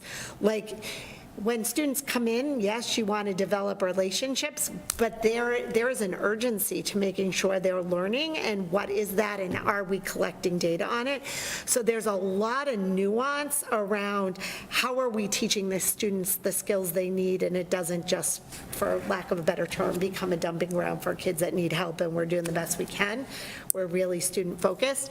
I think the question about the entrance and exit criteria, each program, we worked very hard on making sure that they had something that helps define that, because the first level of support is just generally the IEP itself. It's individualized for the student. What do they need? That is what general special education teachers are doing.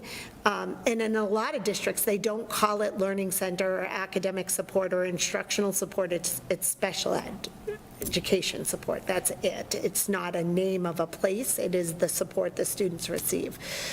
And so really the first entrance criteria is simply, do you have a disability? Are you making effective progress? Do you need specially designed instruction? What does that look like? If we are collecting data and doing that instruction appropriately and not making progress, then what else do you need? And that's really where some of that other programming comes into play. So that's the continuum part of the answer. That's the continuum part. Okay. I could probably talk on this one for a while, so I'll stop on that. My one final observation is the note about transition support. Absolutely. Is something I think we still need to really, really focus on. You mentioned across grades, not even just across levels. I agree. It's a little bit easier across grades at a school because at least in most cases, you're still at the same school. But we still are struggling with moving from the middle school to the high school, from the elementary to the middle school. That's the greatest, to Sean's other question, that's the greatest feedback I receive from people is when that transition happens and that struggle. So the more we can really figure that out, and especially in years like this last year where we had our own transitions of our team chairs from the high school to Killam and, wherever they all went, I feel like there's some more chances for things to fall through the cracks there. So we need to figure out what the systematic process is that those cracks are sealed before things fall into them. Absolutely. We completely agree and have spent a lot of time building in some more systems and supports so that things like that don't happen. We understand it's critical, and we also don't want to miss instructional windows. Students need to come in and start the first day, and everyone needs to know where they are and where their trajectory is, and we shouldn't be tracking down records. We're better than that, and we're going to do better than that, so. And that transition is also, we're looking at that transition from the school year to summer services too. Like, that's another transition that we don't always talk about, but that is another piece that Great addition. they need to know exactly what they're doing right from the first day and what skills they're at and all of that, so. And then summer services back to school. And then back to school, yep. So those are all, because we know that that often we have different teachers working with students in the summer than they are working with them during the school year. So those are critical times that they have the information they need. So it's an area that we've been focused on over the years. We know we still have to continue to focus on it and keep refining our systems. But that's definitely a big focus that we have. Okay. Yes, one last question. One last question. Go ahead. I have a lot, but to be continued, I think.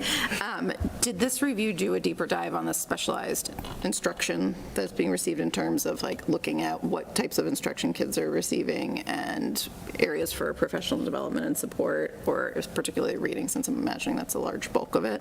Or will that be part of the LEAD specialized reading review, or to be continued?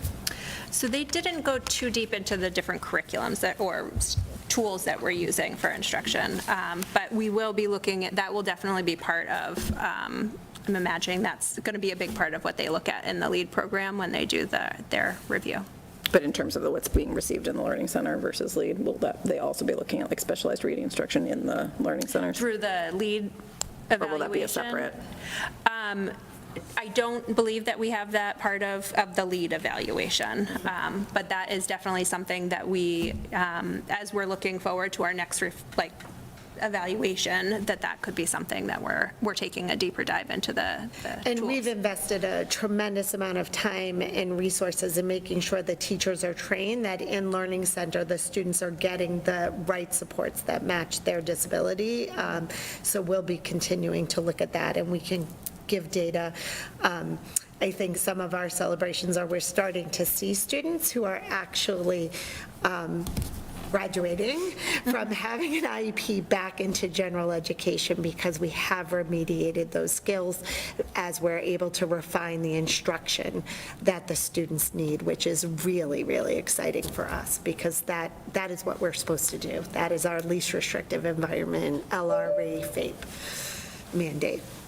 Sarah, and you and I talked about this, I think, to like just emphasize your point too, is I think you were saying, and we were talking about just the amount of students receiving services, reading services in Learning Center, right? It's just critical given that scope. If you're talking 500, 600 kids, what percentage of them are getting reading services there, that we get reading instruction right in that setting. So it's not just about specialized reading within the LEAD program, it's really within that, in the Learning Center as well. So I think that's a really and that really is where the majority of kids are getting their reading It's services. a really important point. I think, I agree that like we've been doing a lot of work with our special education teachers around that, a lot of training, and I agree that that's a spot where that's like a high impact because you have just so many kids receiving reading services that you have to get that right. We didn't talk about, having MGH also like part of the review being, doing specialized reading within Learning Center. I think it's an interesting point, and I think that that's something that we can obviously keep on our radar too, because It goes to continuum of programs, conversations as Exactly. well, And I right? do just, so you all are aware as well, we have Renee Lamaro, who's our special ed literacy specialist. Not only does she consult on individual cases, but she, and works with the LEAD program, she also meets with every group of special education teachers at every school once a month. They go through all the reading protocols, they are looking at case studies, they are reviewing the data on students to make sure that the instruction is appropriate and the students are making progress, as well as she's in there doing observations and giving suggestions. But this is a very critical area of need, Sarah, that we agree with you on, and we have invested a lot of time and supports in making sure that the special education teachers across the district are receiving the right instruction so they are able to give the students the right instruction, especially with all the new research in reading in the brain. And one other point to that is we've also made a commitment as a district to make sure all new staff are trained. So we actually had Dr. Orkin come in and meet with all of the new special education teachers, principals, team chairs, as part of the new teacher orientation as well. And we'll continue to do that because we know that it's critical that our staff have the knowledge right at the beginning. Including the team chairs. Even today, we had our team chair meeting, and we did, Renee helped us walk through 5 different case studies, so we can really break apart different graphic organizers to really make sure that they have a solid understanding as they're the ones helping to facilitate our meeting. So we've been doing a series of trainings with them as well. So I said I was done, but I have one more point. Reading is part of it, and we've done a lot with reading, but there's the connected nature of the rest of literacy and the math side as well that I'd love to see more in terms of what we're doing from a training perspective for our staff. Personal experience, of course, but when you have teachers who you ask if they are aware and able to do spelling instruction that's specialized, the answer is no. Aware and able to do writing instruction that's specialized, the answer is no. So those are the kind of things we need to continue, our continuation of services needs to fill out those gaps too. Absolutely. Whether it's SRSD in the writing case or other things that are research-based, just like RAVO, just like the other ones we've talked about before, from a reading perspective, we need to fill out the rest of the gap and make sure the training is there in place for those type of needs as well. Yep, absolutely. And we're doing a tiered system of trainings for all of the special education staff, not only in reading, but writing, mathematics. We did a lot with the middle school special education teachers last year in mathematics in the brain, and have a big resource binder for everybody on that. But we're making sure that there is at least one special education teacher trained at every building in all of the specific programs, and often all of the special education teachers are getting trained, and we'll do a refresh cycle. So we can also talk more about that in detail at another time as well. Okay. Thank you both. Any other questions from the rest of the committee? Thank you so much. We appreciate it. Yeah, thank you. Thank you. Okay, so now I think we will turn our focus. Oh, question in the audience. Question in the audience. Dr. Aren't you still Corum? having Yeah, thank you. Is someone trying to crash? Thank you, Mr. Wise. Jeffrey Corum, Ridge Road. I had two questions I wanted to follow up a little, two bullets I didn't quite fully understand. It is a positive step for the 23-24 school year that most team chairs were moved to a different school or even level. I guess I'm struggling to understand why that's a positive step, I mean, to what Mr. Wise had said before, and, in terms of continuity and familiarity with the students and staff. Can you fill me in on what's the benefit there? Yeah, so I think one of the benefits that we have seen as many of our team chairs have been with us for several years, is really being able to match different areas of expertise with different programs or different areas of need at the different buildings. So I think that that's been a really great positive for us this year, that we have been able to, we know the skills of all of our team chairs, we know which buildings need certain supports based on their programming at their building. So that's one positive that we've really found with some of this change. We do understand that continuity. They have worked very closely. Our team chairs meet together every week for 2 hours, which is, in a school week, is actually a lot of time. We're really thankful that we have that time, but we do a lot of collaboration. So even though they may have changed, there is that communication that happens constantly to help support families and students with some of those transitions. So to give a specific example, Parker received a new program this year, so they have the LEAD program, and they also have the middle school REACH program that is going to continue there. One of the staffing changes we made is Kimberly Bryson, who is a team chair, was actually a middle school teacher who worked with students with emotional behavioral disabilities. And so she was a great person to have at that building who could really jump in and make sure that everyone understood what the students needed, and she's able to be in the classrooms and give real suggestions.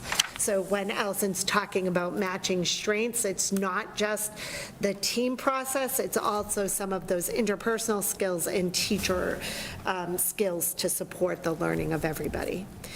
And we want to now build some continuity within those team chairs so that they're there for a while, and we make sure that they're developing the appropriate relationships. Okay. One other piece that we feel is really important is that the team chairs have that perspective of the vertical planning, like what's the word I'm looking for? The continuum of support for students as they go up in the grades. So understanding the nuances of elementary versus middle to high school is really very helpful in helping guide that team of where a student is coming from or moving to. So that's another positive that we've really felt with some of the switches, that gaining that perspective of different levels is it's imperative, actually, when you're really helping to guide the team through the meeting process. Sure. The other question, we heard occasionally that from general education teachers that they could tell when a student was receiving significant assistance from the Learning Center to prepare for a test. So is that the Learning Center was being really effective and what a great job they were doing helping the student, or was that they were helping the student a little too much for the particular test? What I would was- love to say it Hey. was super effective, but I think the implication was that it is, instead of teaching the direct skill, they were really working on the curriculum and whatever was going to be on the test. And so it all really dovetails back to what are the skills we need to teach the students, Right. not just helping with homework or test preparation. With that particular test, but with the whole skill. Okay, thank you. Okay. Now, any other questions? Anybody online? I don't see any hands raised online. So now we'll proceed to the Math Pathways conversation and start, Dr. Milichewski, with you, or Dr. Hardy? Dr. Hardy's kicking it off right away. Need to We have a switch seats, presentation so to share. Yeah. Do you want me to share my screen? they want to come sit. Let me, That's if what you're I ready was to saying. share, let me just promote you. Hold on a second. Yeah, okay. Thank you. Okay, Dr. Hardy, you should have ability to share now. And we'll try to bring Math Pathways Bring the Math committee Pathways members team up up. front as well. Somebody Come on wants over to there. come here, and somebody wants to go there? Divide and conquer.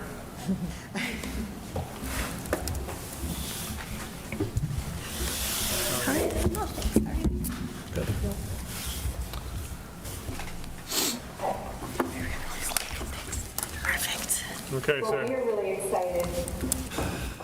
Go ahead, they're ready for you. They're ready? Okay.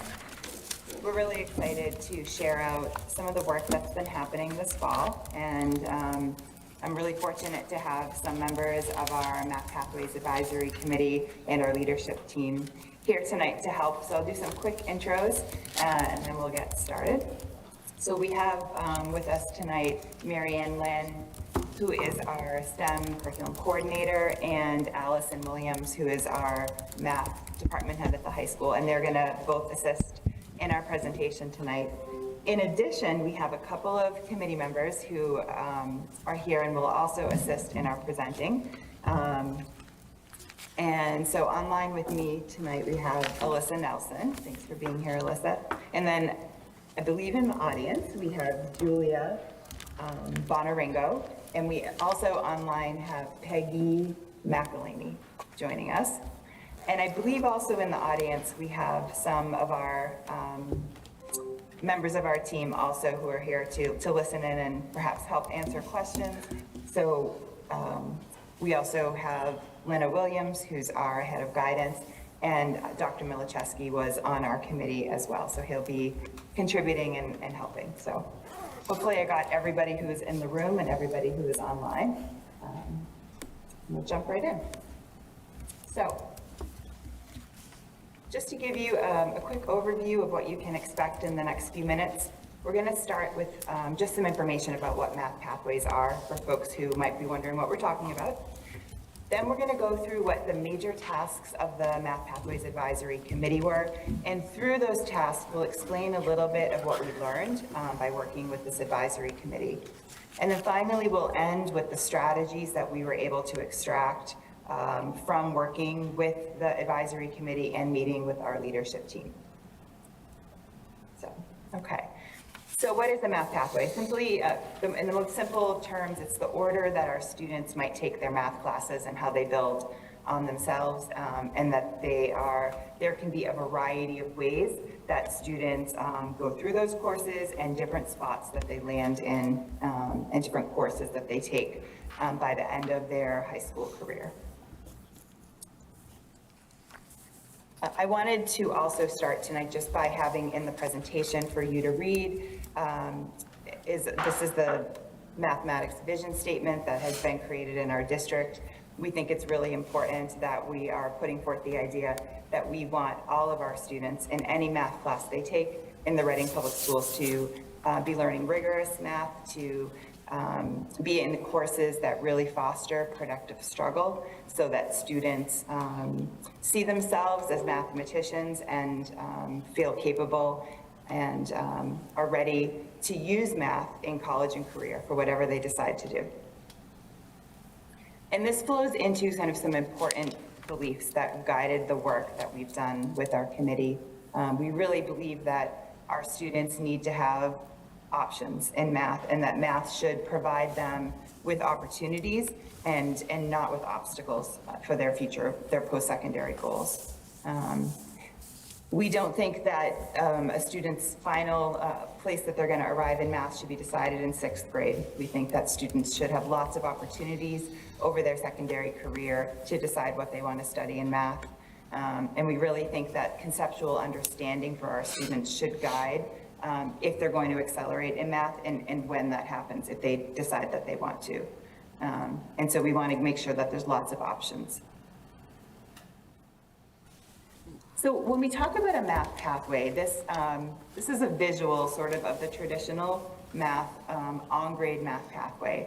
And you can see that as students enter high school, they are taking a year of Algebra 1, Geometry, Algebra 2, and then that sets them up in their senior year to take perhaps AP Calculus or another series of classes are there as options for students. And this is sort of the traditional math pathway, and this is a very strong math education for our students. Some students, however, would like the opportunity to take calculus by their senior year. And some of our students will need that to be successful in college and career and really do have the math aptitude and the math drive to do that. So while this on-grade pathway should be a very solid pathway in our district, we also need to ensure that students that want to accelerate also have a really great pathway. And so when you say like, well, okay, we've got 4 years of math, how do we condense that, or how do we rework it to allow students to have all of these math experiences and to get to calculus? So in general, when we're talking about how we rearrange the pathway to allow that to happen, there's sort of 2 different ways that we traditionally see this happen, and 2 ways that places that it might happen here in Reading. We see for some students, there's some compacting that happens in middle school, and that does accelerate them on the pathway. Also, there's options in high school for students to compact or double up math courses, allowing them to finish up Algebra 1 by 10th grade, be entering pre-calculus in 11th, and then moving on to calculus or another course in 12th grade. So I'm going to hand things over to Marion Lynn. She's going to kick us off and start to talk about some of the tasks that we worked on with our Math Pathway Advisory Committee. Thanks, Sarah. So as for our Math Pathways Advisory Committee, I just want to start with a big thank you to the people who served on the committee. It was a volunteer committee, and we met 4 times over the fall. And we had a really good committee, a hardworking committee that was very collaborative in their efforts and took time to engage in this important work. And so on our committee, and Sarah, maybe I don't have the thing to advance the slide, so thank you. We had a lot of members from our community. We had parents on the committee. We had teachers. We had our new math coaches on the committee. We had our district administrators, school administrators. We had guidance counselors on our committee. And so we really had a strong group. Many of the parents and community members were either in the STEM fields or taught at the college level. And so some of the parents on the committee also were district administrators in other districts. We also had people who were coming because they were interested in making sure that we were addressing the needs of students with disabilities and the social emotional needs of students as well. So I feel like we had a really well-rounded committee, and I give a big thank you to everyone who helped us with this work. And so this slide might look familiar because when Allison Williams and Heather Leonard presented in June to the school committee, they actually presented this same exact slide with what the objectives were. And so what we did as a committee this fall was just brought to life the objectives that they had come up with as their goals for this coming year. And so the committee, as you can see up top, it was research-driven, it was data-driven, and our objectives were to examine the impact that making that decision in middle school to accelerate or not accelerate has on a child's pathways throughout high school, and what their future ceilings would be. We wanted to also evaluate and recognize that we do have a discrepancy or a disparity in the students' enrollment in advanced math courses versus our school demographics. We wanted to explore options for more advanced math pathway choices that were interest-based for juniors and seniors, recognizing that in some ways we need to modernize math, that calculus might not be the be-all and end-all. In the 21st century, there's such a focus on data science and statistics, and so that might be a really good route for students to take in their junior or senior year. And we also just wanted to increase opportunities for accessing some of our math courses. And so we can move on to the next slide. So the first task of the committee was really to consolidate the research and to review sample pathways. And so we curated lots of reports and papers and articles that were current and research-based for the committee to read. And so we had a list which is actually linked in this slide presentation. And so for each of our meetings, committee members would choose an article of their choice, and we'd spend a little bit of time in the meeting sharing out what different people had learned and basically the implications of what that might mean for the work of the committee. And then we all read a report that was published in 2019 called Branching Out. And this particular report was written by Phil Darrow, who is a math professor and was also the lead author on the Common Core math standards, and Harold Astoria, who is a renowned professor of mathematics at the University of California, Berkeley. And basically, there were 4 key takeaways from Branching Out. And as we go through the rest of the slide presentation, and specifically when you look at some of the strategies that we are introducing for ways to revise our math pathways, you'll see that they really focus on these 4 points. And so one thing was to, again, create rigorous math pathways that really align with students' post-secondary goals, and to implement instructional and support strategies that address uneven prior opportunities and damaged math identities. We also wanted to improve our communication and to establish summer and semester courses that could serve as bridges for students who choose to accelerate after that end of 6th grade point. And so as we did our research, a couple of things that we did find out were one, and Sarah alluded to this already, that math pathways present a unique challenge, a challenge that we don't see in our other subject areas at the high school, in that if you don't choose to accelerate in middle school, then you are trying to compact 4 years of math into 3 years in order to get to calculus. And so there's really no easy fix for this. And this is something that districts across the country struggle with in order to find a good way to get students who desire to take calculus to have a way to accelerate in high school. And so right now, there's no way of doing this without some type of a trade-off. And so whether that means giving up time in your summer to take a course, whether it means doubling up so then you can't take another elective that you might like to take. And so we were really looking for ways to try and mitigate that as part of our work. Another thing that we found, and this probably doesn't come as a surprise since, this debate is often referred to as math wars, is that there's just a lot of disparity in how the experts think about this topic.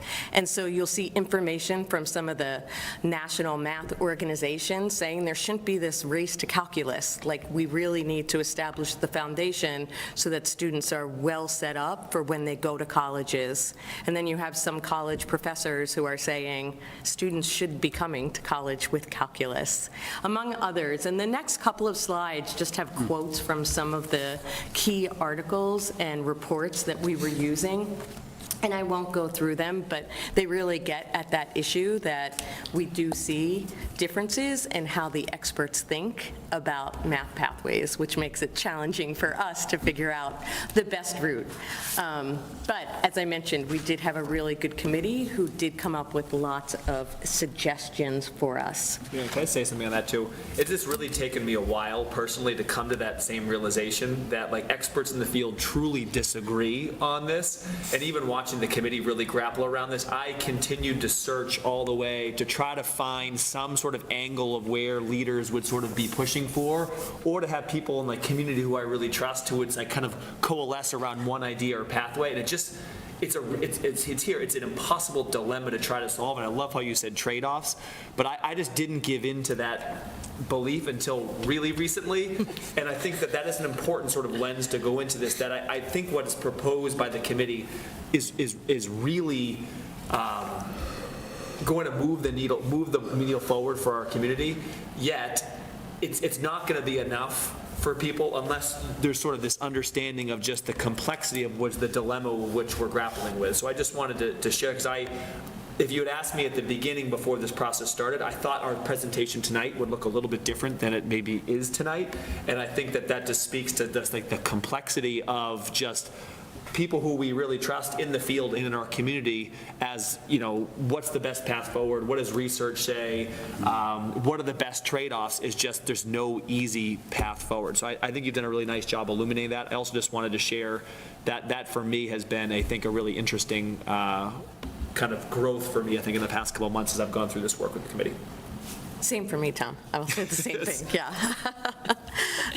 And now I'm going to turn things over to Julia, who is going to just talk about some of the sample pathways that we did review as a committee. Yeah, thank you. Hi, everyone. So my name's Julia Bonarigo.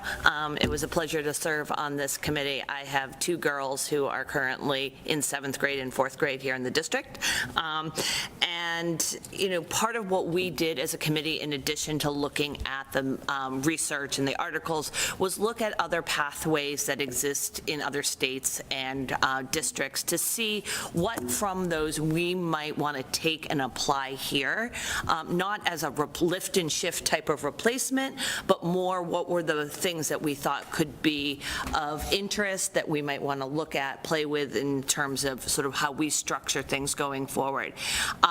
Again, like there's no clear winner or answer to how to do this, but some of the things that I think we started to uncover is that some places they do a really nice job of tying math to like career aspirations and offering courses that align to what people might want to do, say for example go into the medical profession, or they need statistics, or they want, you know, math more from a computer science type of lens of, you know, thinking about what they want to pursue after high school. Those are all great, but then the trade-off or the competition is if the colleges are still saying that calculus is really the kind of expectation for math rigor getting into, you know, top-tier programs and stuff, students are going to have to make decisions on how do they, you know, maybe do some of that math that feels like maybe has more of a real-world application for them versus something that's maybe a little bit more abstract, like a calculus, and I don't know exactly how I'm going to apply this, you know, after I finish this course. So, you know, we saw things that we liked, we saw things that looked more limited in terms of the places that they offered to accelerate to get to calculus. We saw that, you know, so there were some limitations around that. We definitely felt like we saw some opportunities in some of these other alternative pathways to introduce more acceleration points or on-ramps in the high school. And so I think that comes through in some of the recommendations that the committee has. But all in all, I think it was, you know, it was very interesting to look at, very eye-opening, and something that I think we'll probably continue to iterate on over time and stuff like that as we try to serve our student population, all students, as best we can. But hopefully when we get to the recommendations, you'll see how, you know, sort of some of these other, what we thought maybe would be best practices could actually apply here.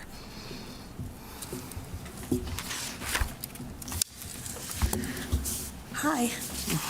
Excuse me, please. So I am going to take us through the committee's second task, which was to review Reading data, not reading data in this case. I was getting a little confused with those still. So Sarah, if you could advance to the next slide for me, please. Thank you. So I know we have talked in the past about current data where our students end up in our pathways. So new for this year, we have included the data for our current 12th grade students. So you can see in the bar chart, the x-axis is each course that our seniors potentially take, and the labels are the number of students in those courses. So there haven't been any big shifts this year. I think it's pretty consistent with how it has been in previous years. One difference this year is that this is the first year we're offering an AP pre-calculus course. So the seniors who are currently enrolled in that, which is 17 students, those are students who, unless they are also taking AP statistics, would not have had an opportunity to take an AP math course. So we do consider that a success in offering students access to a course that can earn them some college credit. One thing that I wanted to note here when we look at these, I think everybody has a reaction to it. Our guidance director, Lynna Williams, and her staff have done sort of an informal poll when they've spoken with college admissions officers to get some ideas about what are those admissions officers expecting, and sort of to allude back to what Marianne and Tom were saying. Marianne alluded to what college professors are expecting. I think college admissions officers are even expecting different things in some cases than the actual professor, so I don't think that that cleans the waters or unmuddies the waters for us at all.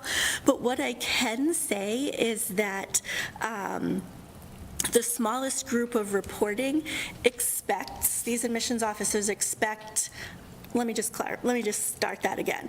The smallest of the smallest response group was people who are saying that they absolutely expect every applicant to have calculus. It tends to be the expectation if a student wants to be an engineering major. Sometimes it's just specifically engineering majors where even other STEM majors might just have the expectation that solid preparation through pre-calculus is going to enable them to be successful. I would say that towards the other end of the spectrum, every college is expecting that students have completed Algebra 2, and without any exception, all of our students are leaving Reading Memorial High School having completed beyond an Algebra 2 course, and that's what you see here. All of these courses are considered to be past that criteria of finishing Algebra 2. Sarah, if you want to advance again for me, please. So what we're looking at here is an actual demographic breakdown of students taking our AP math courses for our current grade 12 students. So even though we've looked at perhaps these data points before, this is unique to the specific graduating class of 2024. Again, it's not a marked difference from previous. And what I think, to call attention to here is there's a wide discrepancy here in our overall grade 12 demographics and our enrollment in either AP Calculus or statistics courses, keeping in mind that sometimes kids are taking those concurrently. So that's, I think, a big concern that we all agree we are trying to move in a direction of having those match better, but the committee just wanted to share most recent data that we have available to us. Sarah, if you, it's like she's reading my mind. So funny, the committee actually spent a lot of time talking about our financial algebra course, and I think that the reason that that's highlighted for people is it's currently the sole course that our seniors can possibly take that isn't denoted as an advanced course by the Department of Education, and that's not necessarily for lack of rigor or lack of preparation for students wanting to pursue really any pathway after college. Having been the sole teacher for that course for the past 4 years, I think, I can tell you personally that students are getting into competitive four-year colleges from there. What we have seen is that the demographics are actually moving towards a more wider representation. We have a lot more students who are choosing to take financial algebra when they could also just as easily choose intro to calculus or even function statistics and trigonometry. But because maybe they have an interest in business, or a lot of our students who are considering a career in the trades or something like that are choosing financial algebra because they feel that the ideas set forth might help them start their own business or run their own business or be able to understand if they want to be a contractor's apprentice, like the bigger picture of the financial aspects of that. So in this case, again, the demographics are skewed, but almost the other way. So I think we look at this and think, okay, so most of our students of color or students with disabilities tend to be in this class. But I think that the reasons that they're choosing it are helpful when we're trying to plan courses for students and tweak courses for students to know what is it about this course that you like, and can we move it into a different course or eventually create a new course.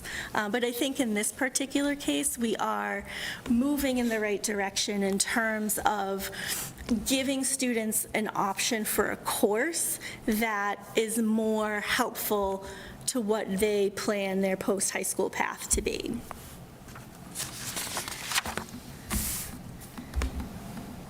Sarah, do you want to, it's like she's reading my mind. So, just the committee feedback on the data is that we can clearly see these disparities for our students with disabilities, African American or Black students, and Hispanic students.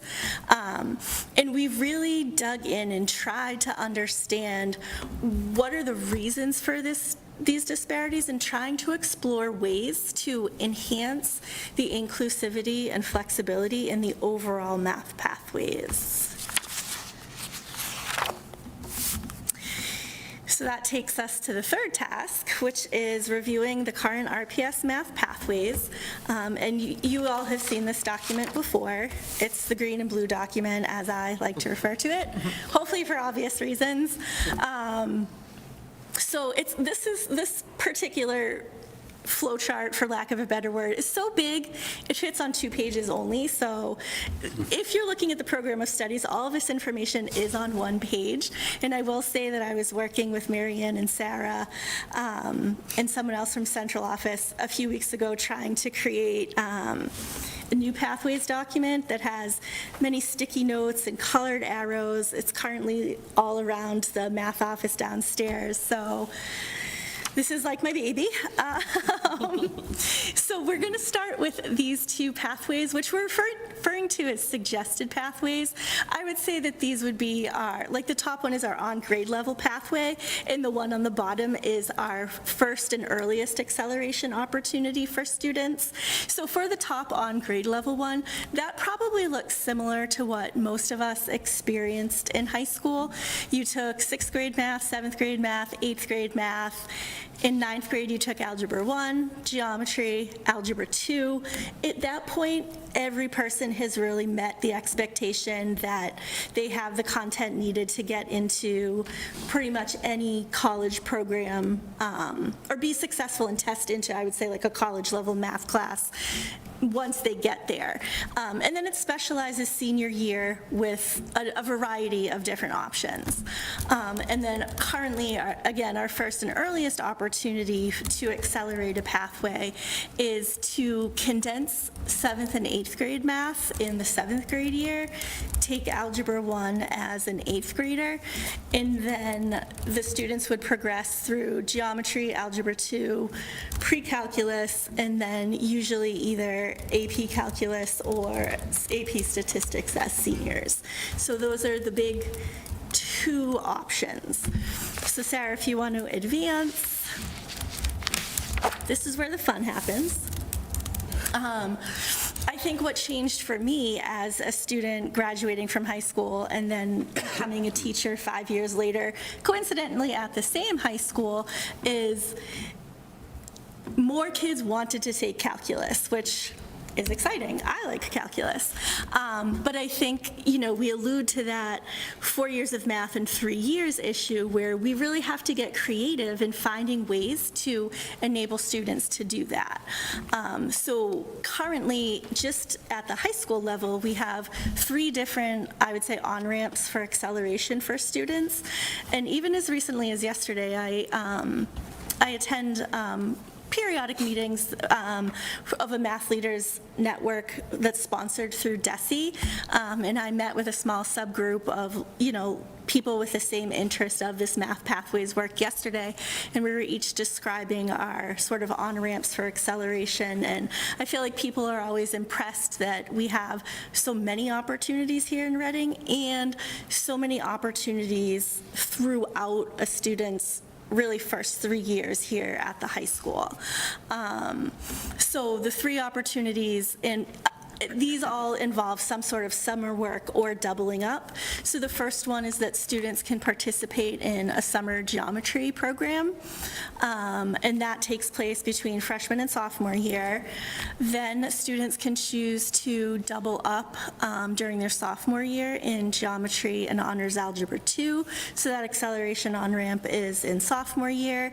And then the final acceleration option, and this is the latest in terms of like when in high school it occurs, that I've been able to find either through my own conversations with peers in other districts or through data that we've kind of curated together in the form of a spreadsheet. But students would take an algebra 2 course and then double up with a semester of analytic trigonometry that does enable them to take calculus as well. So those are our current pathways. I also just want to make one point of feedback on that too. We did talk to, I had a side conversation with one member on a committee who I really respect, who's in a math lead or at another high school, who shared to me, said, I actually think you have all of the right pathways, ones that we're striving to get in. I just don't think you're utilizing them all to their full potential. Which you could argue with that point, but I think that's an interesting perspective to say that we do have some things in place here. Whether or not we're leveraging them is a whole other conversation we'll get into, and whether or not that's enough, we'll get into that. But I do think there's some who argue that you have a lot of the right things here, and that was not sort of the perspective that I had going in here either. So I just want to share that because I thought that was interesting. Yeah, and I think one other thing that I'd like to highlight is we have, I would consider these all to be on-ramps. We do also have, I guess, in the converse, some off-ramps that students sometimes choose, and we're hoping to capture those a little bit, and I think the overall flexibility of the pathways a little bit more as we move forward and start to think about course recommendations and registrations for kids next year. Sarah, do you want... Again, sure, you did it. So I'm going to pass off to Peggy, who I believe is joining us electronically tonight. Good evening, everyone. Thank you very much for having me this evening. So I'm a parent of a fifth grader here in Reading, and I am very passionate about this issue. I think math education is so important, and was really happy to be able to be part of this committee. So my role here tonight is really to give you an overview of the themes that emerged from the work that we did, which helped to inform the recommendations that you're going to hear about later in this presentation. So we did spend quite a bit of time talking about the on-grade math pathway choices and really thinking about those needing to accomplish 2 things. One is supporting student goals and also providing a strong foundation for the continued success in math for college and career. And so that strong foundation, I think that the district has been doing a really excellent job with the implementation of the illustrative math curriculum. It's a really highly rated curriculum, and that is, I believe, over time really going to increase and strengthen that foundation for students in the district, which is great to see. So one of the things we talked about is how can the district build on that success? So that's going through 6th grade. Are there opportunities to think about the rigor of the curriculum in 7th grade and beyond to continue that trend of supporting students and continuing to build that strong foundation for them? The other thing that we talked about was the needing to really support student goals. So the branching out article that we talked about did acknowledge the need for high schools to provide a route to calculus, because there are students who definitely need that if they're going to be pursuing STEM careers. But there may be other careers where other types of math might be better suited, like things in the data sciences, for example. So we did talk a little bit about 12th grade options and whether there were opportunities to offer different types of courses in 12th grade that would be rigorous, but would perhaps be more aligned with other college or career choices that students were interested in pursuing. So we did talk a lot about the second bullet on here, which is about making sure that all of the courses are rigorous. So we looked at some example courses that other districts were providing for kind of like that 12th grade option, and they didn't all necessarily seem to be rigorous. So we wanted to be really careful that anything that we were to add to the program of studies within Reading would be rigorous in nature. And there was already a discussion earlier this evening about the financial algebra course. So how can you take a course like that and make sure that it is increasing in its rigor to be able to provide all students with that kind of an experience, but also to, on the corollary of that, to make sure that the supports are in place. Because you don't want to offer all these rigorous courses, but then not have students with the appropriate supports to be successful in them. So thinking about how is the district providing those supports so that students can succeed in that level of mathematics. So that really correlates to the last bullet on this particular slide, is thinking about that financial algebra course. Over half of the students in that course are students with disabilities. And so if we're going to ask them to take courses that are more challenging, how could we support them in doing that so that they can be successful? And then on the opposite of that, sort of the spectrum here, thinking about the AP courses, right now the enrollment is underrepresented for African-American students and Hispanic students. So how can we think about supporting more of those students in being able to make that choice and being able to be successful in AP courses? And then in terms of the acceleration for those students who are looking to get to calculus, we talked a lot about the importance of having, allowing students to choose to challenge themselves and to avoid any unnecessary gatekeeping that might interfere with students' ability to challenge themselves. So thinking about making sure that those acceleration points are available to students who choose to accelerate, and that it is really commendable that the district already has quite a few points for acceleration, but as has been acknowledged already, they're not necessarily being leveraged. Like, for example, students could take a course in the summer between Algebra 1, take a geometry course in the summer between Algebra 1 and Algebra 2, but it's not necessarily offered in Reading itself, and that may be a barrier to students taking advantage of that. Another option is to double up in algebra, geometry and Algebra 2, but that takes up a spot in the student schedule, so that's potentially a barrier as well. So we talked a little bit about, are there ways for us to offer points for acceleration that would have fewer barriers, so more students can take advantage of those. So that might include something like adding an additional acceleration point in middle school, or perhaps compacting the high school pathways a little differently to allow for that type of acceleration. And then finally, we talked about the fact that parents might just not be aware, or students might not be aware of all those points of acceleration. They do exist, more so perhaps than in other districts, but are families fully aware of them? And so the idea of increasing communication about those acceleration options, making sure people are aware of what is available to them so that they can make the best choices for their families. Thank you, Peggy. It's a great summary.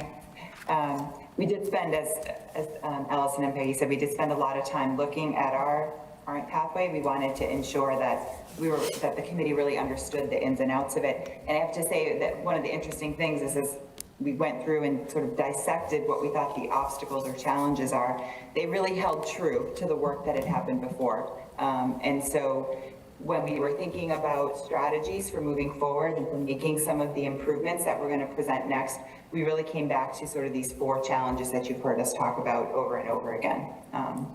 As Dr. Milichewski mentioned at one point in the presentation, this is a committee that we perhaps didn't quite anticipate where we would land here on November 30th, and maybe thought there would be some different types of changes, but I think that the strategies that we're going to go over with you tonight really are responsive to what we heard from the committee and what our review of research backed up. And it is I think clear to all of us, it is iterative work, and this is not the last time that we will be talking about what our math pathways look like and how we will continue to tweak them. And we will definitely be keeping an eye as the research develops and the national conversation develops, because we want to make sure in Reading that we have sort of cutting edge and really are providing the best opportunities for our students as we can.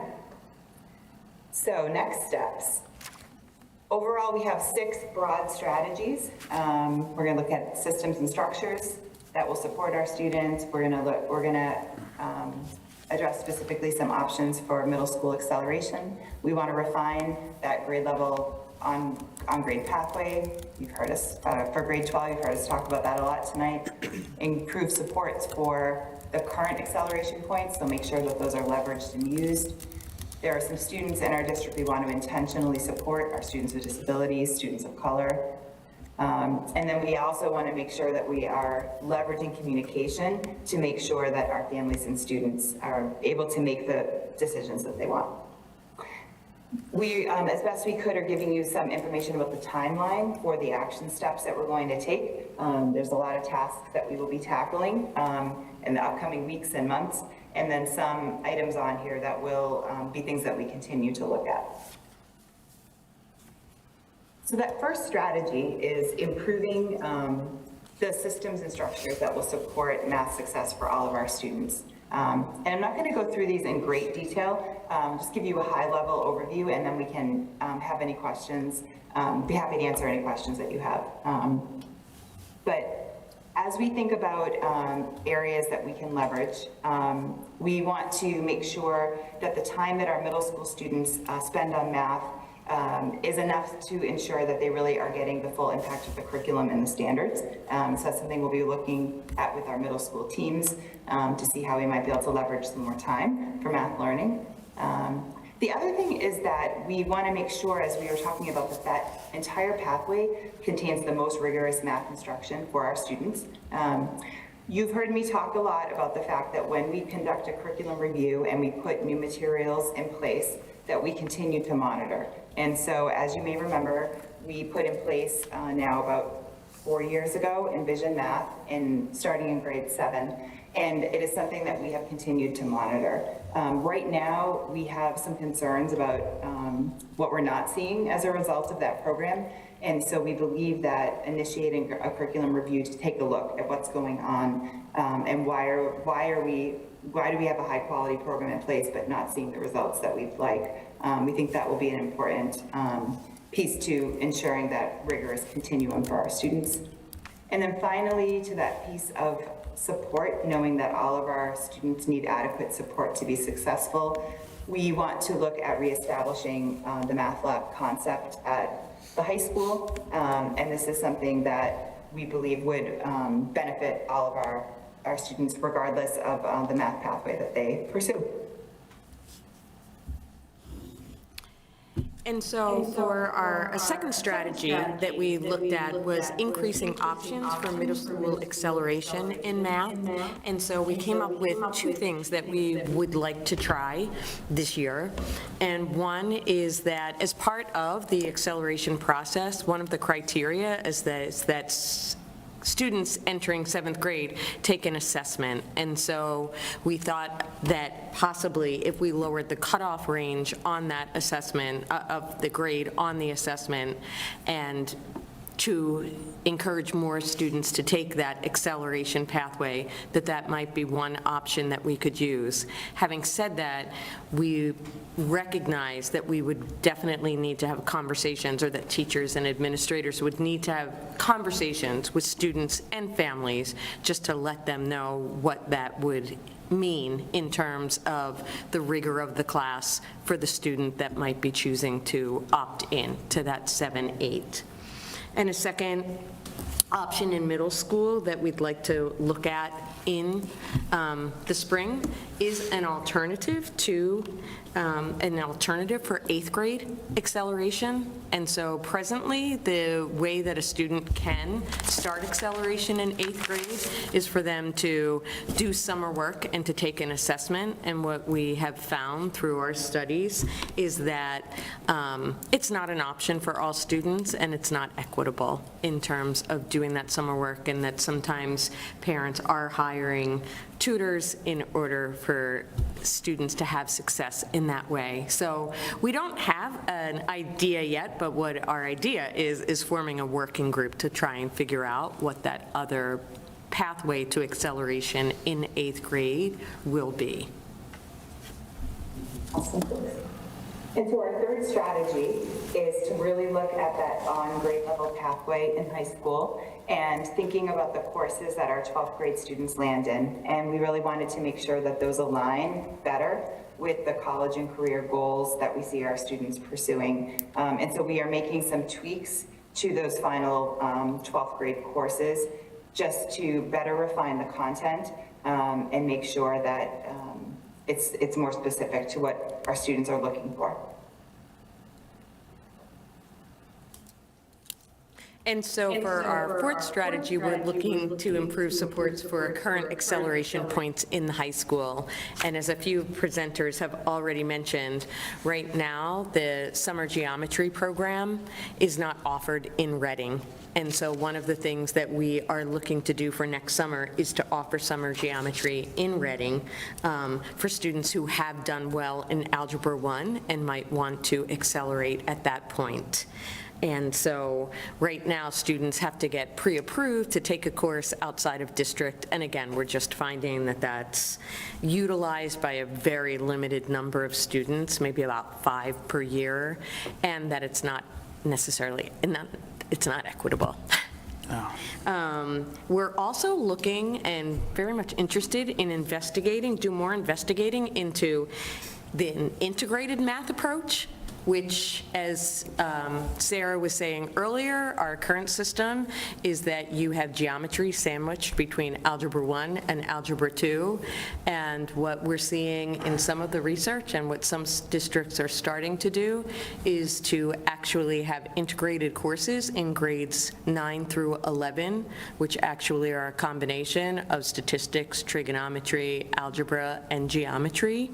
And that would actually have the components that would allow students to get to calculus in senior year without having to double up. So it's something we're definitely interested in exploring. So our fifth strategy really focuses on groups of students in our district that we want to ensure are meeting the success in math, and these are the student groups that we've been talking about tonight. While we think that the improvements we're making across the pathway will benefit all students, we want to be deliberate and put in place some strategies that in particular will support our students with disabilities, African American, Black students, and our Hispanic students. And so part of this is really pinpointing where the decision points are when acceleration could happen, and purposely looking for students in these demographic groups who might be ready to accelerate, who might not have considered accelerating, and pairing them with the supports they might need to push and to try acceleration. We are also exploring a partnership with the Calculus Project. If that's not something you're familiar with, you can click there. Basically, it's a program that offers tutoring and mentorship for students from low-income families who want to make it to calculus and need a little bit of extra support to get there. So we're excited to possibly have that partnership as a support for our students. Sarah, just going to jump in on one thing on that. The two things on the Calculus Project I'd just add to is that I think something like talked about in schools a lot is like the commitment to closing the achievement gap, yet not necessarily having a detailed plan of what the strategies are to close that gap. Something I appreciate about the Calculus Project, even if you look on their website or have conversations with the organization, there's a very detailed plan about what they're going to do early on in a child's educational trajectory to ensure that they're prepared later on. So I just think that that intentionality and clarity of what it looks like to prepare a child, focusing on students of color, I think is a good model for us. Secondly, this idea also started, I think, hearing from our school committee meeting in Boston at Metco HQ, where our student representative named a couple other districts where they were using the Calculus Project, and talked about maybe in a way that it would have been impactful for her if she had been given those same opportunities too. So just a thank you to Jada Hayes, who's our student rep, who I think had pointed this out for us and then kind of given us some good things to to follow into. But I think a really good model on clarity and specificity of action steps in closing achievement gap. So. Thanks. And so a last area that we're looking to develop some strategies for is improving communication about the math pathways with students and families. And as Peggy said earlier, we just want to make sure that everyone in the community is well aware of the pathways that we do have to offer. And so some ways to, and I also would just like to say that I think that our middle school and high schools do a very good job already with communication, but we can always do better. And so 2 ways that we are thinking about for doing that is just making sure, or to offer an evening event at the middle schools that will also be recorded for families that might not be able to attend the event, so that they can hear about the math pathways and hear about, basically learn that when you accelerate in 7th grade, that you would be able to make it to calculus without having to accelerate in high school. And so just to ensure that all families are well informed, we would like to offer that night before course selection this spring. And also then when students are choosing their courses, just to make sure that counselors know when they're advising students of this idea that for some students who might be pursuing non-STEM goals in post-secondary education, that they might be better served taking a course like statistics. And there's just a lot of information. Even DESE is saying, you know, if you're going into the humanities or you're going into law, or even something like public health, that you probably would be better served by starting with statistics in your senior year than taking calculus for your career, for your specific career pathway. And so that was definitely something that came in up article after article, is that we don't have to have one pathway that all students are taking. And we do need to recognize varied interests of students in designing our pathways. And so I think those courses are there for them to take, and so just with this strategy, communicating to them the idea that that might be a good course for them to take before going to college will help to aid them with their career goals.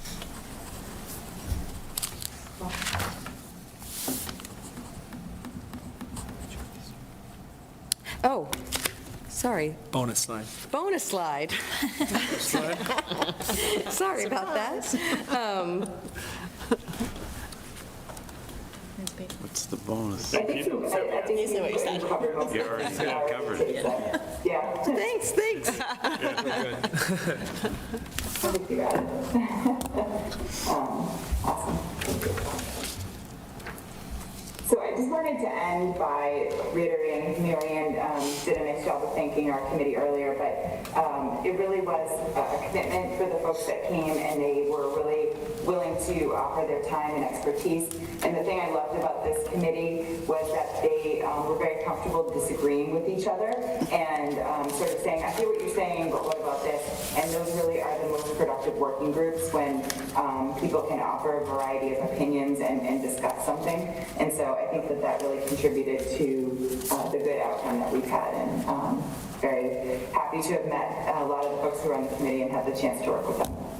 So we would welcome any questions that you have and be happy to answer them.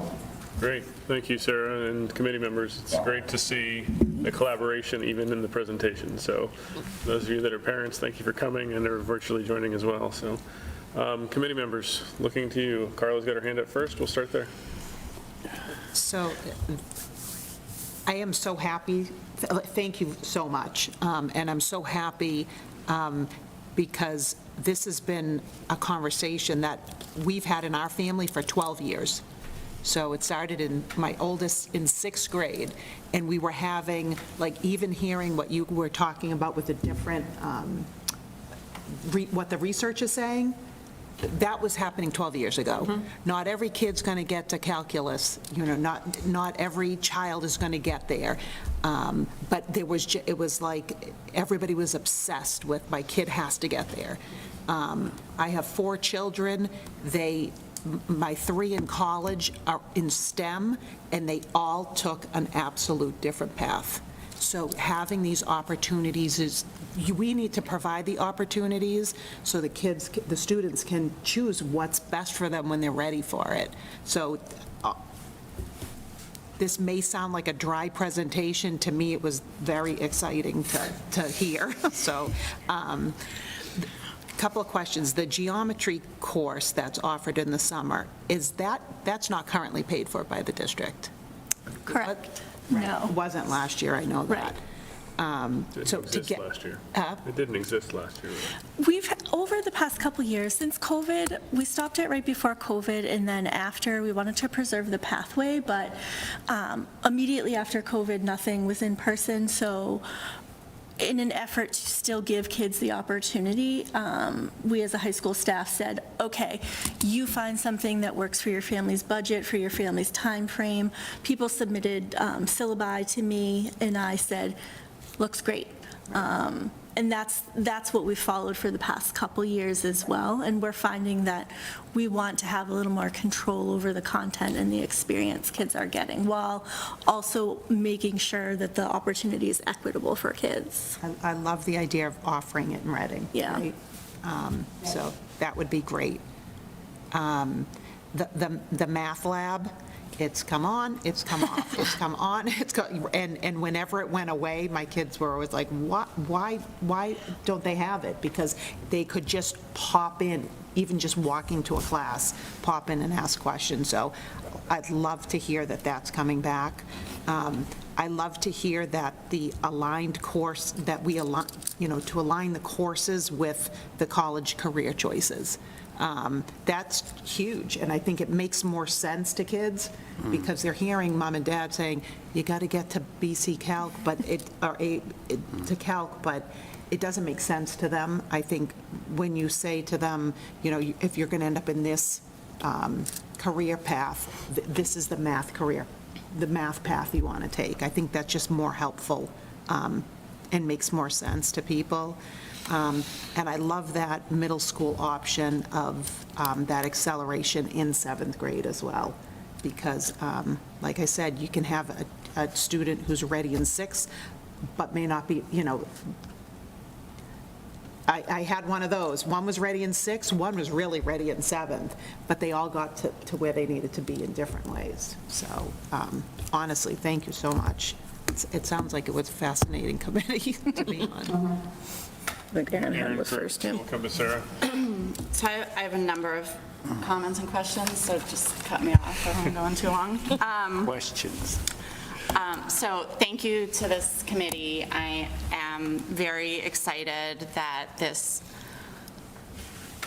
topic is being examined so closely, and I'm glad to see that even other finer aspects of it are going to get a deeper dive. So thank you all for the time that you've spent already. So just a few of my questions, if I can make sense of my notes. Somebody mentioned removing gatekeeping. I love that because I think that, to speak bluntly, the high school has a reputation of putting up blocks for students getting where they want to go or where they need to go. And I love the idea of removing the barriers and figuring out how to challenge kids where they're at and getting them where they need to be and getting them access to rigorous coursework whenever they're ready for that. As far as the middle school expansion, I think that's very exciting. I've never quite understood why we always had this cap at 25%. I'm sure, you hear all the time about kids who then ended up bored in 7th grade math and had to spend the summer between 7th and 8th trying to test into the 8th grade Algebra 1. So I just want to say that I hope we can get our 6th grade teachers on board with that as well. There's oftentimes messaging in the middle schools of well, be careful if you're not ready for that. it comes up in 8th grade, be careful about taking all honors. And I think that's like the wrong message to be sending to kids. It should be like, you can do this, and we're going to support you in doing this. And we've supported you throughout 6th grade to prepare you for this kind of rigor in 7th grade. So that's the kind of messaging that I would like to see us get to. And I would love to see more 7th graders having access to the 7-8 math. I fully understand not all 7th graders are ready for it, so I also appreciate all the other things that we're looking at here. Love the summer geometry class being taught here, because I think one of the biggest equity issues is families having to pay for it, having to get their child there, and having to find one that exists, which I think has been very hard. One question I was wondering about, and this wasn't quite addressed, I think, in anything that was talked about, was are we open to any rising 9th graders being able to take the geometry class? I think we have students in the district who don't get talked about as much, who are ready for even more challenge than our, for lack of a better term, our top-tier math track, who could take, Algebra 2 as freshmen and get to something beyond AP Calculus as seniors. So has that been talked about or explored at all in these conversations? Well, Erin, I'm glad you raised that, because I think one of the pieces we didn't get to talk about is the idea that we want to ensure that while we lay out sort of what the standard pathways are, we want to, part of our communication with families, with students, with staff, is that we also want to have flexibility that is individualized and customized for particular students. You raise a great example of a demographic of our students who really have exceptional math skills and want to push themselves in math. And so if we do have spots in our math pathways that would allow students to sort of do a double acceleration, and those are and there are students who are up for that challenge and have the mathematical ability to do that, then we want those on-ramps to be flexible and to be available to those students. As we're designing the class that we're going to offer this summer, we really are thinking about that 9th to 10th grade summer. But it doesn't preclude us from saying that there might be a few students in their 8th to 9th grade summer who would be included, or really in any of those other on-ramps as we go. That's great. I appreciate you acknowledging that, because I think, frankly, those are some of the kids we lose to private schools because they're worried that trajectory does not exist at the high school for their child. Another question I had, there's a lot of key points where we talked about the ability to accelerate, but if you notice on the one that showed like the 3 pathways all in green, junior year would be honors, algebra 2, and trigonometry, but then they go to college prep calculus. So I would love to see, and I've said this as a parent, I don't know why we don't have an honors calculus or an honors option senior year period. We have lots of APs, which is awesome, but it's really hard to jump from college prep to AP. It's a lot to ask kids. So it's just another point where I'm not seeing an acceleration option for kids, and I would like to see it every step of the way, that there's always that option for kids who are ready and want to move up. I love the idea of bringing back the math lab. I think the Academic Support Center has not quite served the same purpose because maybe someone from math is not there every period. I had this conversation with Sarah earlier, but I just also want to acknowledge that there are students who are not going to seek that out on their own. They need the support, they need the help, but they're not going to just, up and go.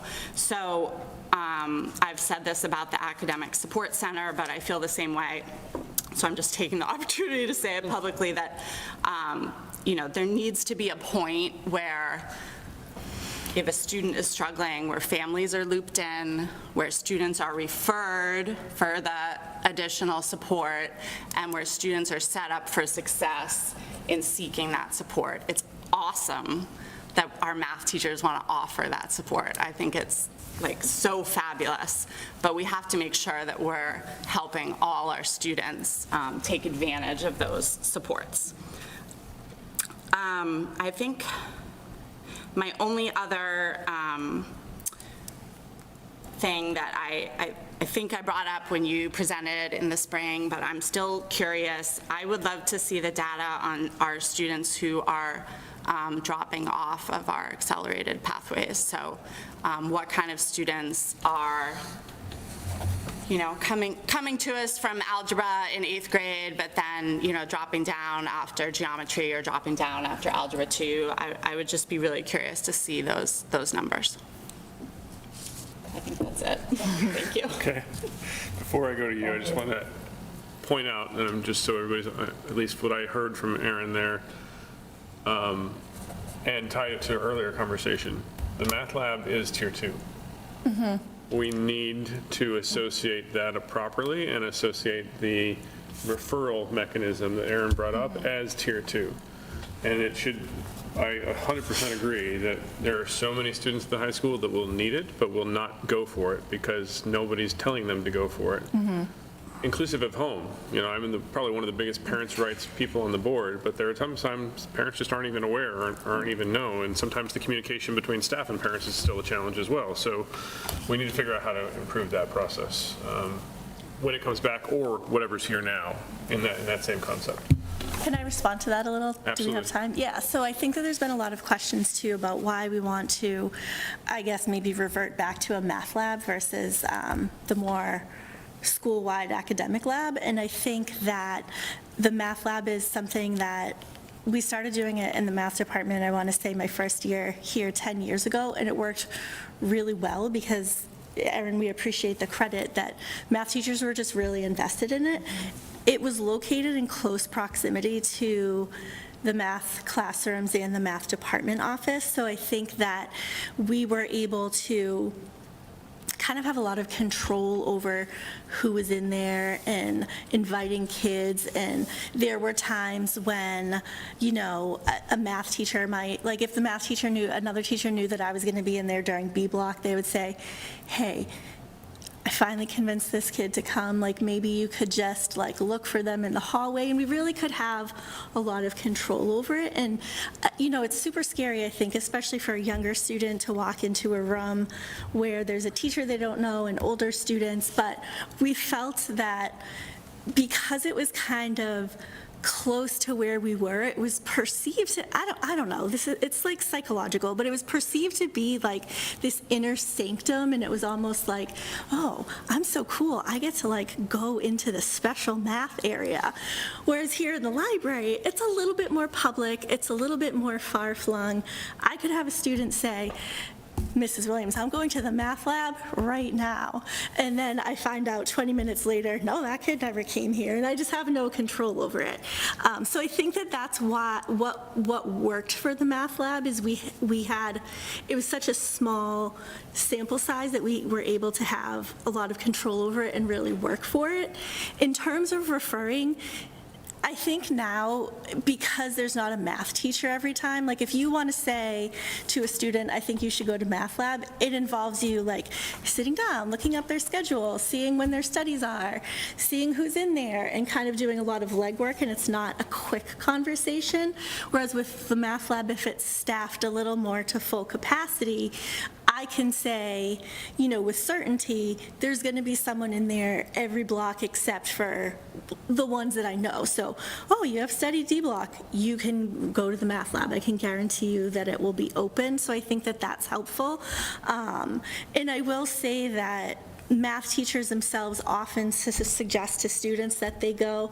I think that as high school teachers, we can always strive to be communicating with families more while also still encouraging students to be independent, and just sharing the opportunity with families. But also, I think that our colleagues in the counseling office and our special ed colleagues in some cases do a really good job of getting kids to go and walking them there. And you know, some other, you know, tricks that we have up our proverbial teacher sleeves is a couple years ago we had a group of, I don't remember what sport it was, let's say they were football players, and we knew that one of the freshman football players desperately needed some assistance with some math, but really did not want to go to the math lab. So we were able to kind of get their teammates to sort of talk it up and say, oh, this is, you're going to meet this teacher, they're great. So I don't know, it's all psychological. I don't even know if I could point to data, but we feel that having the math lab, I'm using air quotes here, the math lab is really helpful to us being able to control it and inspire and motivate students to get there, as well as to adequately communicate to families like, hey, we are operating at a very high capacity for when teachers are available here. And when I said that it's something that came out of this committee that we're going to be piloting it during spring semester, it was, there was a very happy environment in the math office that day. There usually is, but. Great. Sarah? I'll springboard my comments off of that. Yes, yay, please bring back the math lab. We definitely need more tier 1 support, Very tier loud 2 and clear. support, Appreciate it. and just better communications with students and families about, go, do it. They can help you with this specific thing. Love it. A couple of things, comments and questions. In terms of the grade 7, it was grade 7, maintaining an assessment as a decision point for accelerated math. I was curious about why you landed on keeping that, just expanding versus grades, interest, motivation, student and parent feedback, which I think, if you're, particularly when you're looking at those demographic subgroups, the motivation and interest is so much more important, in my opinion, than if you had maybe a B minus, a C in certain types of math, versus I really am so interested in this field and getting there and supporting the student on that journey. So that one piece of feedback and comment. And then related to that also, I was interested that we didn't see any kind of integrated middle school math approach on the pathways, and I wondered if that had been talked about a little bit as well. And if you don't have the answer for that, that's fine. You can answer. No, I was just going to say, we did talk about that second thing because, and it sounded like from sort of the experts in the room that the algebra curriculum is almost like its own standalone thing, that integrating that piece, because we were wondering if that was, we did have that conversation of can you combine 6, 7, 8 in a different way? Yeah, I know other schools are doing that in some ways. I don't know how successfully, but I do know that that's something other schools are trying. So I was curious if that came up and if that's something that can be Algebra was considered. described as another language. I would agree with that statement personally, but, and then go ahead, Just please. say that just in terms of the middle school curriculum, and in particular, I'm thinking of the 6th and the illustrative math curriculum, like, it really is integrated at that point in their curriculum where they are seeing all different areas of math, and Alyssa, feel free to jump in here. But there was something else I was going to say when you were saying, I would say that just based on the districts that I've looked at and that we've collected information from, it seems like the districts who have gone to the integrated approach in high school have done away with leveling in middle school altogether. So they're just getting that strong foundation in 6 through 8, and they're not accelerating until they get to high school. Thank you for that. And then I guess my last overarching, I'm still on my journey there to where you ended up, Tom. I don't know if I'll get there tonight, but I think the thing that I'm still challenged by in general is that this assumes it relies on students and family motivation to get kids where we think they need to be by senior year, which requires awareness and education and pushing kids. If I told my child who was very motivated in general as a student that they had to take a summer class in geometry, hard no. they can't see beyond next week, next month, next year, let alone 4 years from now, or their postdoc, you know, it's like, it just, if I have to take part of my summer to do that, that's not happening. So it relies on that motivation, and it also assumes kids know what they want to study, and pretty early on in high school, and I'll use myself as an example, like I knew I wanted to do something in a health field. Was I going to go to med school? Was I going to do, I didn't know.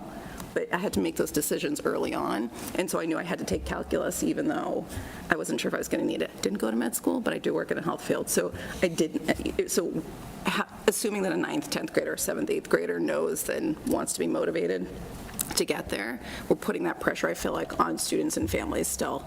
The onus is still there in my viewpoint, I think, and I would love to see that flip-flop. Thanks.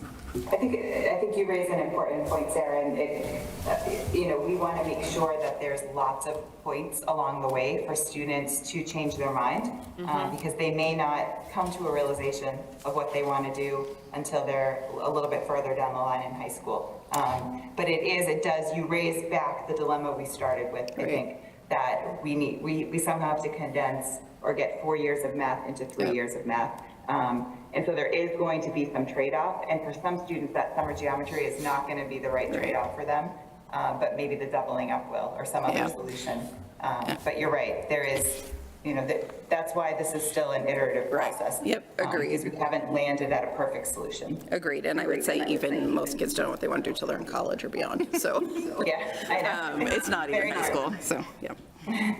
And that's why, I mean, as Sarah's saying, we definitely want to keep the options open for them and give them opportunities to change course too, should they decide differently. All right, I'm going to try and consolidate my feedback down to just a few minutes, considering the hour. Don't feel like you have to respond to any of it necessarily. If you want to, great, but some things to think about as I was looking through this. One of the things in regards to supporting students with disabilities that I wonder about is, have we considered how much reading and writing is now required with Common Core math and the type of support that's necessary there? We just got done talking about Learning Center and things along those lines, so how do we picture that, and where does that fit? Just kind of an open-ended question, but don't really know that there's an answer right now, but I just want to make sure that's the support we're thinking about, or other things along those lines, in addition to just pure math related support. I think and Ms. Williams, you mentioned a little bit, but I think we probably need to do a little bit better understanding of why the existing pathways aren't really being utilized, right? You mentioned some that are finding programs. I've heard from parents that they were sent down to, I don't know, I would not want to say Cambridge, but it's not Cambridge, it's even further down into Boston for a class that doesn't exist anymore, as an example, right? The summer thing that Sarah mentioned is one thing. I really think, and I think you hit it on a lot, in the marketing is a huge portion of it. But I think one of the things we need to think about in the marketing is it doesn't stop at middle school. It needs to be every single year, and kind of hope, hit hard from like probably 5th through 11th grade. And so I get something that these are your options. They're going to change, and hopefully they won't change too much after this, really, in terms of the paths, because it seems like we're comfortable with the paths themselves, but it's the implementation of providing the on-ramps that are improving, and the marketing around that. We consistently talk about communication and marketing with a lot of the things that we've already got in place. I just think that needs to be like every year and to a broad audience, not just the middle school audience. And that might have been that last slide that I missed.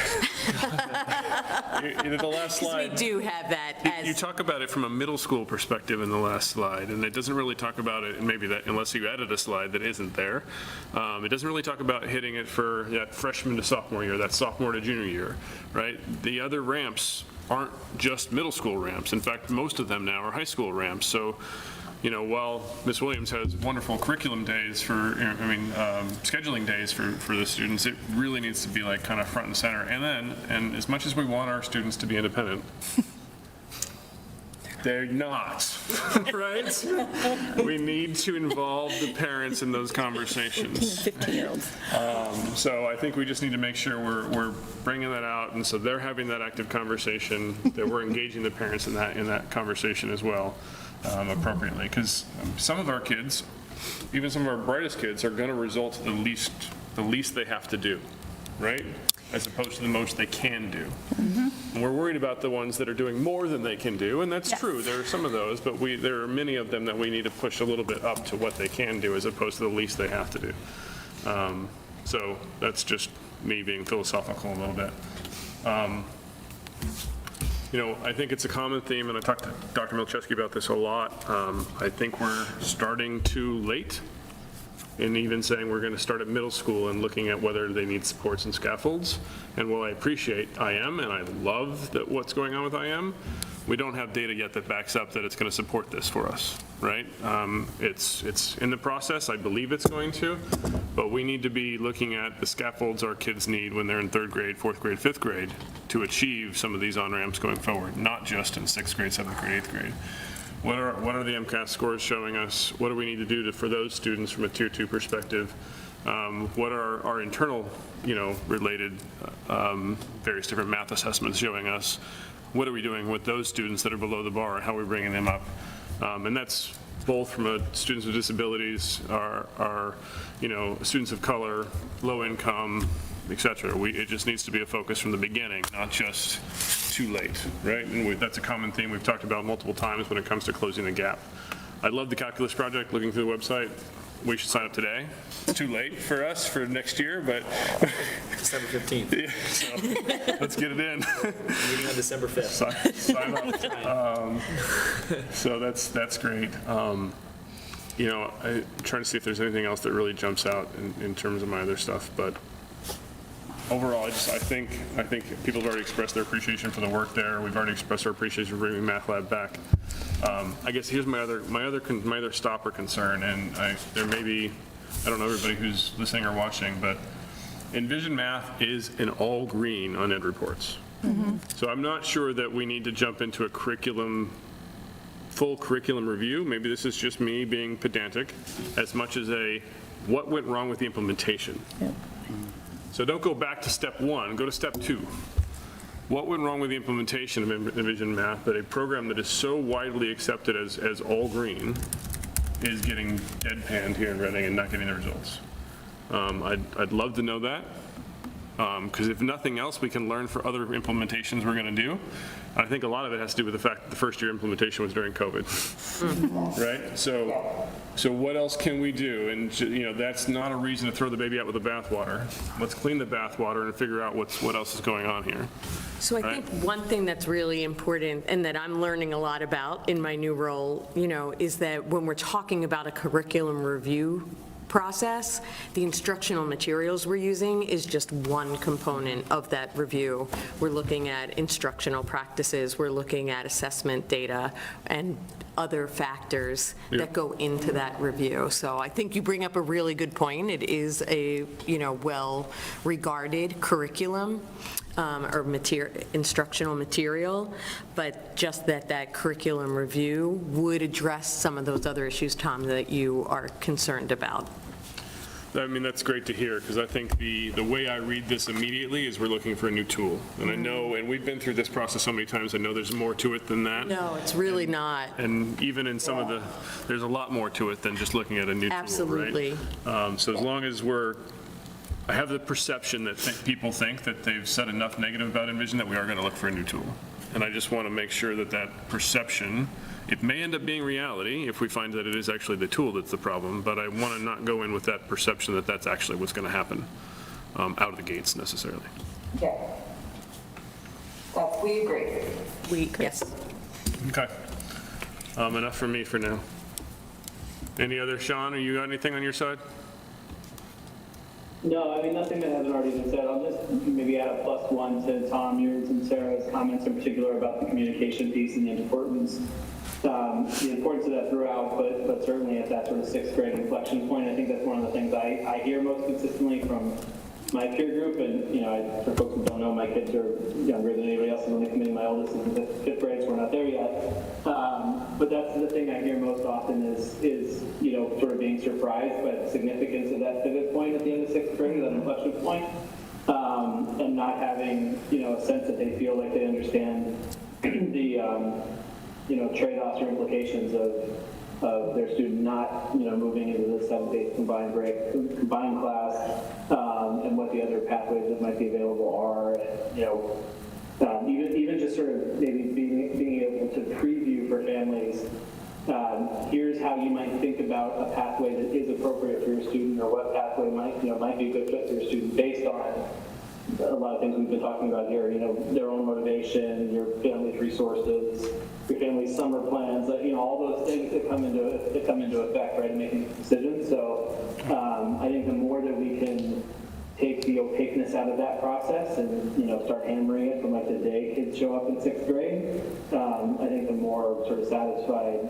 families will be and the better decisions they'll be able to make for them and their family. And they may make different decisions during 6th grade as well in terms of, if there's something we can be doing as a family during 6th grade that if we realized how important a year this was for our student in math, we might have made different choices, right? I think the more that we can do there, the more, happy families and better outcomes will see as a result. Yeah. All that said, we can bring a horse to water, but we can't make it drink as well. So we've got to figure that out too. There was one more thing I had that I think is time critical. And again, Dr. Milcheski and I talked about it a little bit, but going into this coming summer, where we're potentially offering geometry over the summer, we need to figure out ASAP, and you guys put January in here, ASAP, which students would potentially be taking that so that the students and the parents can plan appropriately. And I also noted in your thing that those that are like doing well in the program, in Algebra 1, as of when, right? Because I may be doing well in, January, but come April, I may have completely floundered. So, or I might be floundering in January, and come April, it really clicked, and I'm really starting to get it and go. So how are we going to figure out that point and what size the class is going to be to make it work for us, right? And to that end, what is the minimum amount of students that we would encourage, make that class with? Is it 5? Do we need 10? Is it 2? Right? What is the number that is the cutoff that the class makes sense for us to do? Maybe it's 1. I don't know. No. But those kind of things that have to be figured out this month, I think. Agreed. Right? We agree. So, Say one thing. go ahead. So what Sarah said about 6th graders moving into 7-8 math, when my oldest was going through, all of that mattered. Yeah. All of that. I got a breakdown of where my child was in each area, including the first quiz they took and then the test they took, but also certain tests during the year, effort during the year, grades during the year. Now my next child, it was the COVID year. It was a little different. I didn't put as much stock in it, but I have a rising 6th grader next year. I would have assumed all that mattered. So, now maybe it's just a test or one score and one test. So it just goes to show the communication piece is like I have one who just went through it, right? Yeah. So Emily's in 7th doing the accelerated right now. The communication written was very good. She was strong and she tested in all along the way, and so the decision was pretty clear to us where she was going to go. But we talked a lot in the committee about the conversations that the math teachers have with the families of the kids who are kind of more on the cusp to push them in. But it was not as comprehensive of what you just described, and maybe that's because it was kind of clear. I don't know, maybe that information is presented when it's more of a maybe conversation before decisions made. But yeah, but I think all those things are, it sounded like from the middle school math teachers who were in the committee that like all of that stuff is definitely still in play. And also the middle school principals on the committee. I apologize if I made it sound like that was the only criteria in setting up that strategy, but it's not just one. Agreed. Criteria. I just think they're probably, I, in general, don't think assessment should be the thing that decides anybody's direction and what they're interested in, what they're motivated, et cetera. So it can be a data point, but I think in my personal experience, it has been the most important data point. I have a kiddo who was in the middle, perfectly capable in the middle, which direction is best, and it was not a comprehensive review of it was like, well, this test didn't go as well as it probably could have, and so it wasn't, versus like, well, what do you think what do you think your students motivated, and what do they think they're interested in? Do we push this direction, or do we just kind of stay over here? It did sound like that the bar has moved over the course of several years, where we used to have a lot higher percentage, and apparently we are one of the lower percentages of districts, in terms of how many, I think you were saying, closer to 40% in other places, right? And so I think we're looking at. I just want to clarify that, because that was something that came up in the committee a lot, and it was like the 40 versus 25, and I'll, be honest that we didn't hear back from a lot of districts, but where the districts we heard back from, we were on par with what other districts were doing in terms of the amount of students or percentage of students who were accelerating at that level, because we were curious when we were hearing that disparity. And so, and again, we didn't hear back from a lot of districts, but those that we did, our numbers were there. And the one district that was at about 40% was saying, but we're looking to lower it. So. We typically end up with about 25% of our middle school students accelerating, but we don't have a cap on it. Yes. So whichever students are suggested to move forward are eligible to do that. So we aren't looking at like the top 25% or whatever. So it's based on the criteria, not on an overall percentage. Okay, let's put a pin in it. I think we've done enough on this topic tonight. You all did a great job. Thank you for your time, effort, and dedication.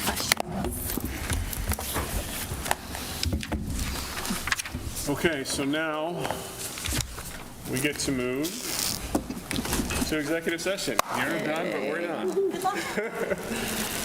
So, Erin, start us off with a motion. Motion to enter into executive session to discuss strategy with respect to collective bargaining, Reading Facility School custodians. As the chair states, an open meeting will have a detrimental effect on the bargaining position of the Reading School Committee. Second. So stated, so moved. Okay, roll call. Sean? Yes. Chuck? Yes. And not to return. We will not return Oh, sorry. to open meeting. So I'll start again. Sean? Yes. Chuck, yes. Carla? Yes. Erin? Yes. Sarah? Yes. Tom, yes. And we're adjourned to executive session. Sign these, or-